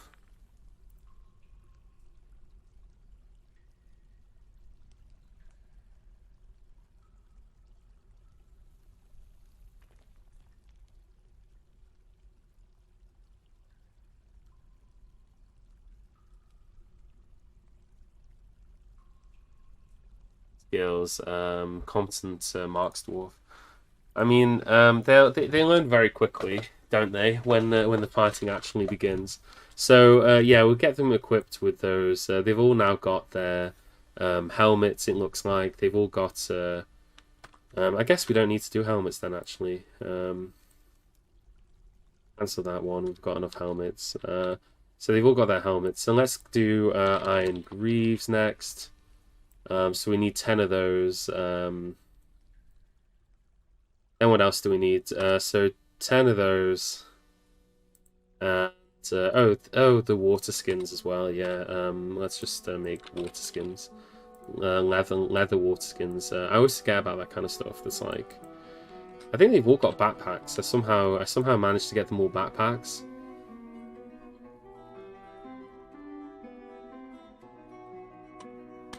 And then we also want to give them iron low boots as well.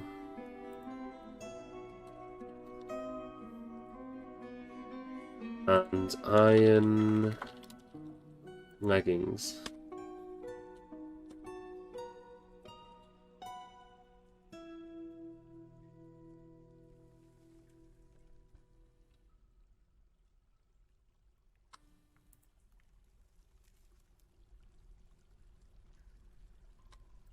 Oh, and iron breastplates as well. And iron gauntlets. Iron breastplates. And then we'll just put iron gauntlets in as well. I know I'm producing more than I need to have, but it's just good to have spares. They do get worn down in battle.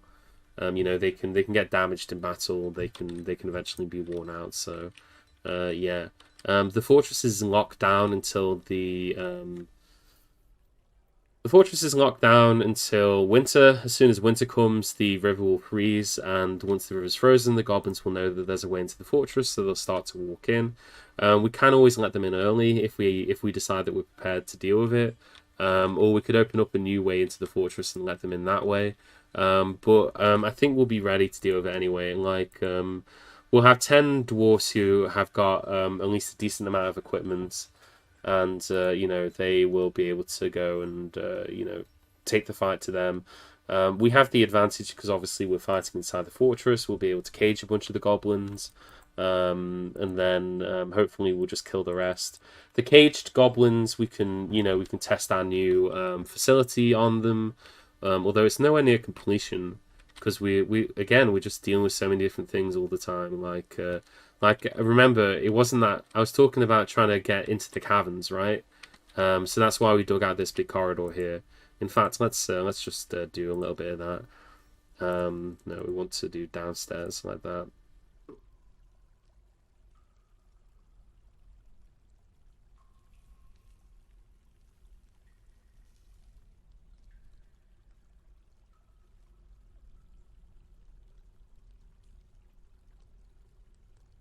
So yeah, we'll dig down there.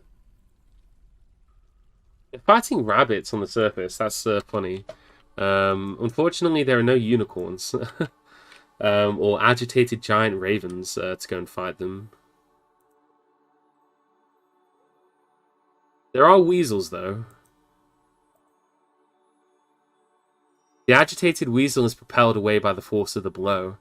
The goblin recruit attacks the agitated weasel, but she jumps away.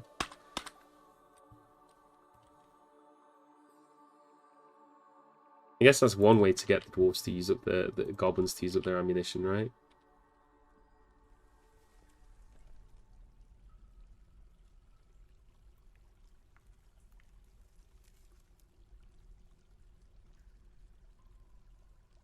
So here is the Aquifer, right? So I did mention before, and I'm pretty sure that this is going to be a light Aquifer. So let's tell them to dig down this level here. So we're going to tell them to come back and dig this down. Don't dig that out. The Goblin Lord Consort. I can't believe that it's the Goblin Lord Consort. An actual Goblin Noble. If we capture that Goblin Lord Consort inside a cage trap, we're going to have some fun with them.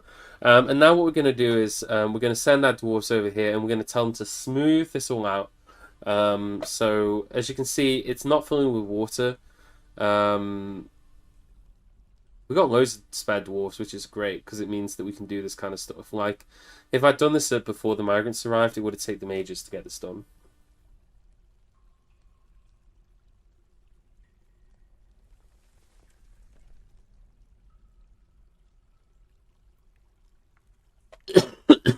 Sorry about that. You know, oh god, I'm apologizing. Years ago I was buying a pair of shoes from a Dutch shoe shop. I was in the Netherlands and I was buying a pair of shoes, and this I like I was looking for like a pair of shoes that fit, and I was talking to this woman who was serving me about it, and she kept bringing me a pair of shoes, and I'd say to her, sorry, but these ones don't fit. Sorry, do you have anything bigger? And eventually she told me that I should stop saying sorry all the time. And then I said, sorry, I can't help it. I don't know. It's just like it's so natural to do it. You just kind of fall into that pattern. Oh, they're fighting the Peregrine Falcon people now.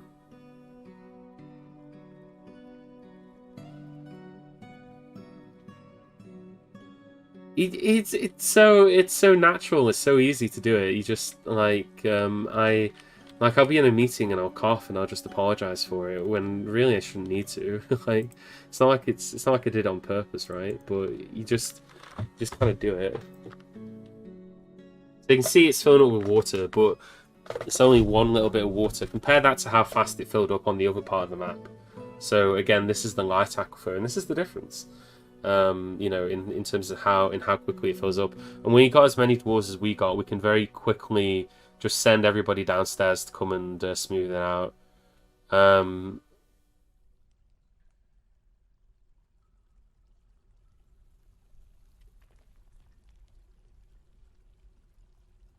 Okay, well, one of our miners has been killed by a vampire.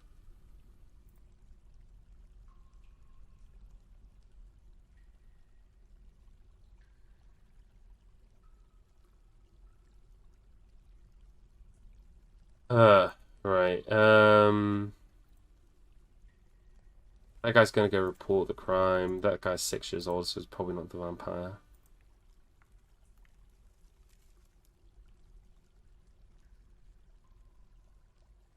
Yep, we have a vampire. So many things to do. Okay, right. So let's assign a let's get the mayor wants spiked balls. So let's first of all make some spiked balls for the mayor, because I just noticed that he wanted us to make some spiked balls.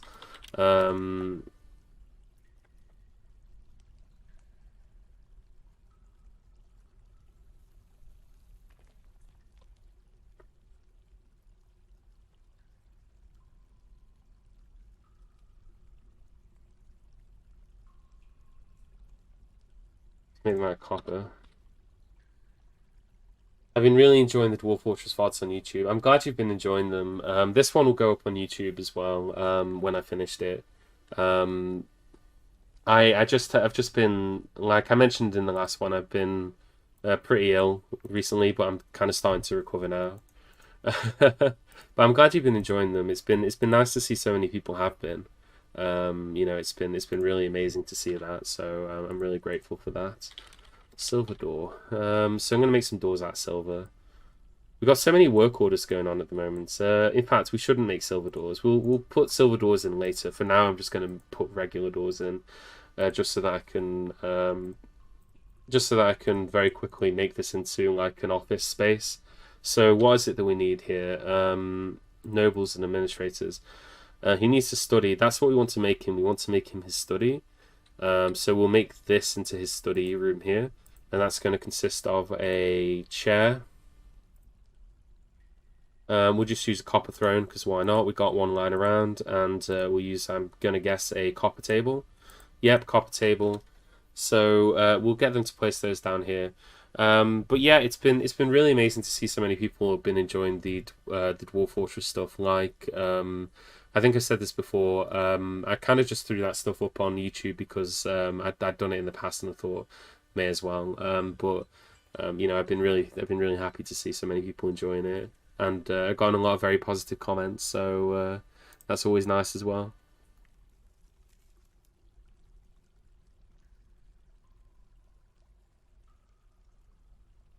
I didn't mean to dig this out as a. Get rid of that there.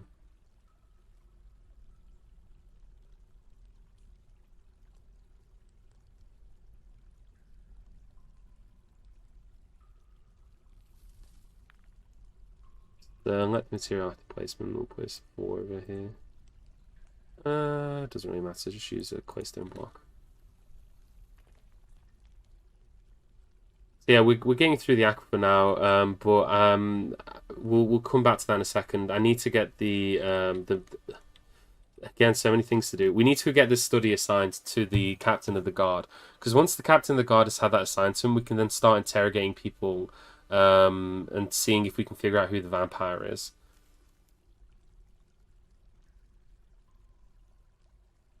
We can probably figure it out, actually. There are a lot of... So, for those of you who don't know, there are a lot of what I would call stupid dwarf tricks to figuring out if someone's a vampire.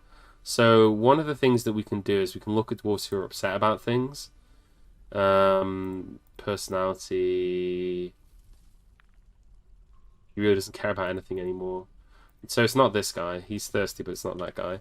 So some facts about vampires. Vampires will never drink alcohol.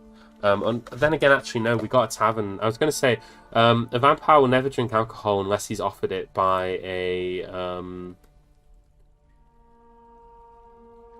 unless he's been offered it by a tavern keeper. So one way that you can quickly find out if someone's a vampire or not. So if you've got a dwarf who's like walking around and they've never drunk anything in their life, if they're really miserable all the time because they haven't drank any alcohol, it's probably a vampire. But we're not going to be able to do that in this instance because we do have a tavern keeper, which means that he's probably going to have fed alcohol to the vampire, which will bypass that. So we'll have to do some other methods to figure out who the vampire is. It could just be that we do the old-fashioned way. So let's assign a study area. Unfortunately, I don't think that we can make any garlic in this game, which is unfortunate. You know, we could always do it that way. So we assign this now to the captain of the guard.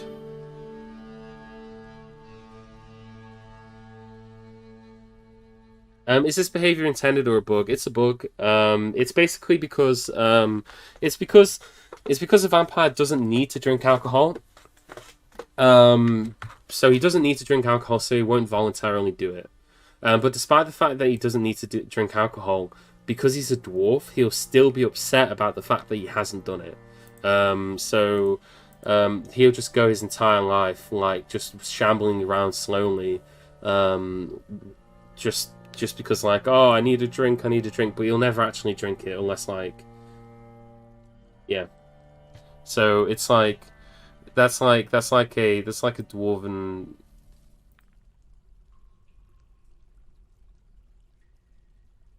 So these people all found the body.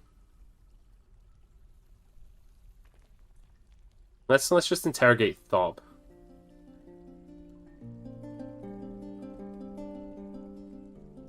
So we can interrogate. I don't know why they give us the list of all the deceased people in the fortress. Like we can interrogate the agitated weasel, the deceased one. We'll start with that. It's got to be somebody who came in the current fortress wave. The other thing that you can do, by the way, is we can just keep an eye out on the beds and sleeping dwarves, and if we see anyone like sneaking into bedrooms, then we'll know that they're a vampire, right?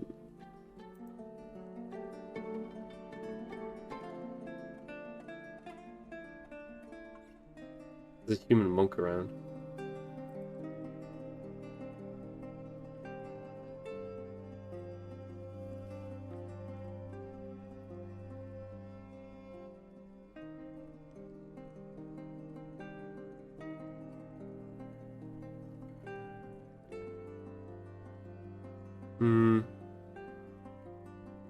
Not seeing anyone suspicious. Like this guy here is like smelting limonite.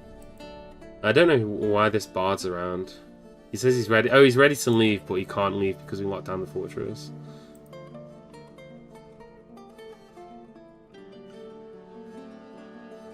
I like how the goblins are just slowly being attacked by like all the monsters outside. Equipment. So we've gotten all their equipment there. And details. I thought we had made some greaves. We have made at least a couple, but have we run out of?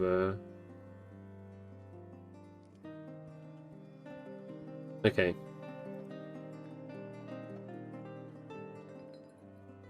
Let's build some more. Have we not? Let's designate some more tombs. So multi done.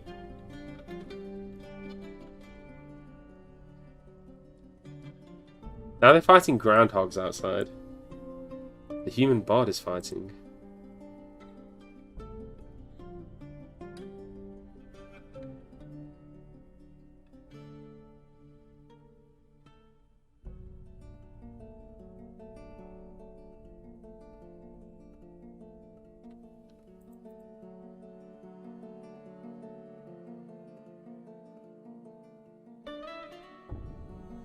Okay, right, something weird is happening. I don't know if you guys have just seen what I've just seen here, so let's have a look at these reports. So, the human bard, Uzin Uganshal, is fighting. Who's Uzin Uganshal? Let's have a look and see who he is. So, we've got so many human bards in this bloody fortress. Atis, Ugin, Uzim, Ugin.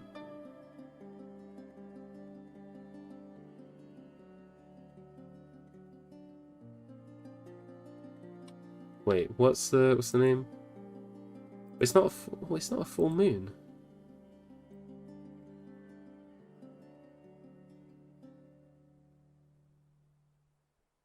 So, when did we have a weremonkey, and where is it attacking this human bard?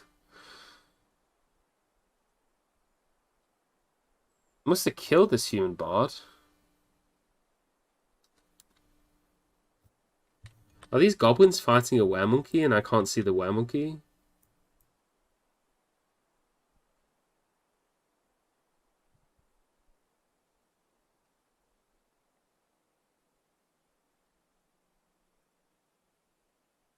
Any more fighting reports?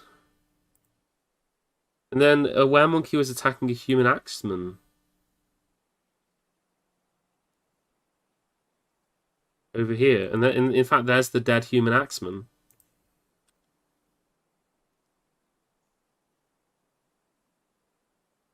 Okay, so basically, when a werebeast arrives on the map, it arrives hidden. So it arrives in kind of like a hidden way. But we're getting fighting reports from people who are presumably fighting a weremonkey that's on the map that we don't know where it is, or even if it's still there. Because basically, we locked down our fortress, so nobody. Yeah, but like, so normally, what I'm getting at is that the Werebeast would try and get into our fortress. He would charge into our fortress. One of your dwarves would spot him, and then you would get the alert saying that the Werebeast is here. That hasn't happened because all of our dwarves are inside. There were some outside, but they got killed by the goblins. So there must have just been a weremonkey attack at some. There must have been a weremonkey attack that we basically missed because the fortress was locked down. And it looks like he just killed a bunch of humans who are outside. Maybe I don't think it attacked the goblin, unfortunately. Perhaps fortunately it didn't, because otherwise some of these goblins might start turning into weremonkeys as well. Although that would be very interesting to see. We might need to keep an eye on that if it's the case that one of these goblins got into a fight. Like I don't think that any of them did they? They got into fights with agitated does. The peasant Deggle here. I don't know who he was fighting. This peregrine falconman. Yeah, so I guess it's just the groundhog. Yeah, that's the groundhog's mangled corpse. So yeah, it looks like they weren't fighting the goblins at all. Okay, that's fine. I was gonna say, because otherwise you could have a situation where like some of these goblins could have been infected, and then we'd have like an invading force of weremonkeys outside of our fortress, which would be incredibly concerning. But that's fine. It's all fine. You know, it's not like it's not like we don't already have like a million other problems to deal with at the moment. Yeah. Did we get any information back? Normally,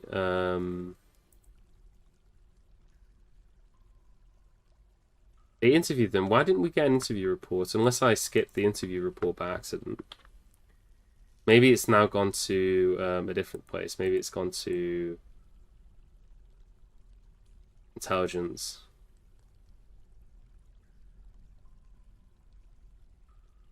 Oh. Justice. Intelligence.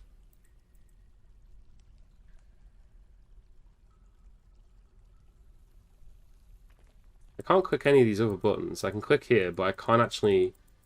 I don't know, I can't seem to do anything with that. No.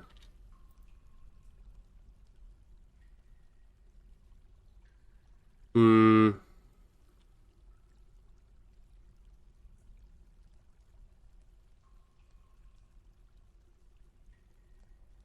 They're just those are just children who come to yell at the mayor. We'll just keep an eye out. We'll keep an eye out to see if we can spot who the vampire is.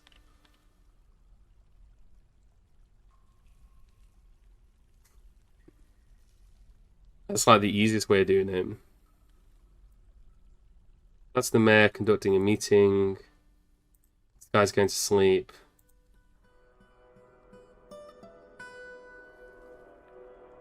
The dwarven child. A lot of things have happened, but also not happened. That's the only way I can put it.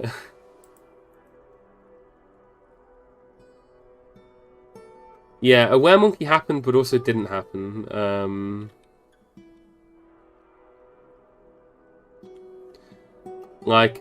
There was a weremonkey. We never saw it. We just know that it visited the fortress at some point. Oh, I could be waiting here a long time before the vampire decides to drink again. I should probably not be doing this. Moments like this that I wish I had. Sorry about that. It's moments like this that I wish I had access to things like Dwarf Therapist, so that I could check through my dwarves quickly and figure out stuff about them. But that's fine, we don't have access to it. Let's have a look at our dwarves then. Creatures. Because what I could do in Dwarf Therapist would be I could order all my dwarves in by their arrival date. So you could get the list of dwarves and be like, okay, this dwarf arrived on this date, and then you can narrow down who is and who isn't likely to be the vampire, because it's got to be a dwarf who arrived in the last migration wave. It can't be somebody who didn't. So for example, it could be like this guy here, because we know this guy arrived in the last migration wave. He's 28 years old. He doesn't worship loads and loads of gods. He doesn't have loads of relations. He doesn't seem to have any like really incredible skills.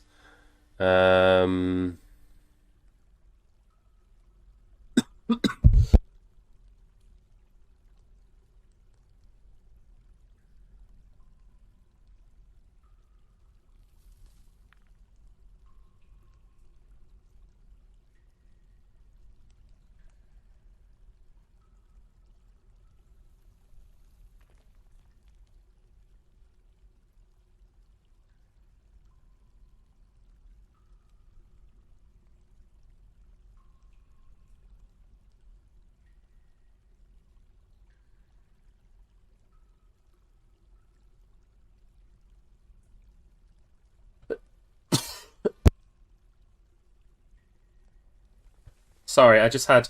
Yeah, sorry, that was me having a bit of an extended a coughing fit. Like I say, I'm still just recovering. It's just I didn't think you guys would want to hear me like coughing a lot, so I apologize for that.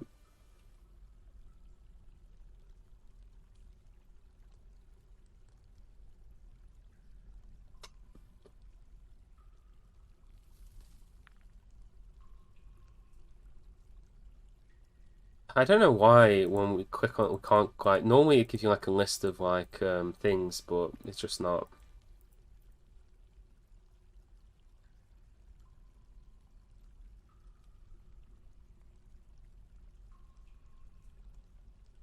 We've interrogated you. I mean, we could just interrogate a bunch of people, but like if I can't actually open the intelligence reports, then it's a bit useless, right? I don't know if there's something else I'm missing here. Nobles.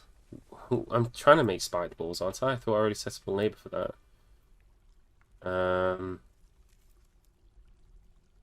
Adamantine ballista arrow. When did I set that up? Okay.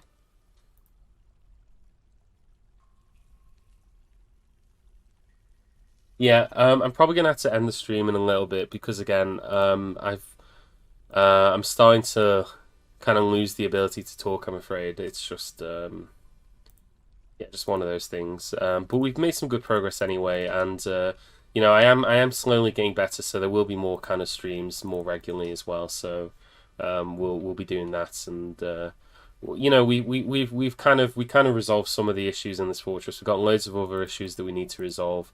The most obvious issue being the poor state of our military. Like the fact that we've got a bunch of goblins outside ready to kill us at any moment. But, you know, other than that, things are mostly going okay, I'd say. You know, aside from the fact that we got a vampire lurking around in the fortress somewhere. But, you know, things are ticking along fine. So we'll get everything sorted. I'm just gonna quickly do this last layer here, and then we'll end it here. But let's quickly update that equipment. If only we had Brelix. If only we did. He was an excellent dwarf.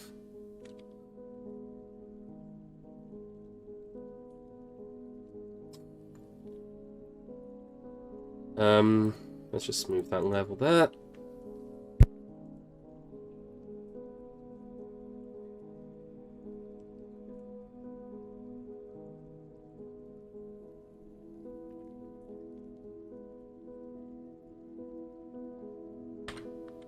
It's late summer. It's going to be autumn soon. And then once it's autumn, it'll be winter. And then after winter, the river will freeze and they'll be able to walk into the fortress. But by then, we'll be prepared. and we'll be ready to have another battle on the river. So until then, I will see you guys again next time, whenever that is. If we're lucky enough, we'll be able to capture the Lord Consort inside a cage, and provided we do that, he will be the first person that we throw into our pits that we dug earlier. Although we need to finish up the pit and put spikes at the bottom of it, but you know that's not going to take very long. We'll be able to do that. So yeah, that's going to be some of the stuff that we're going to be doing next time. But until then, thanks everybody for watching. You know, I hope you've enjoyed it, and you know, I'll see you guys again whenever that is. And have a good one, and goodbye for now.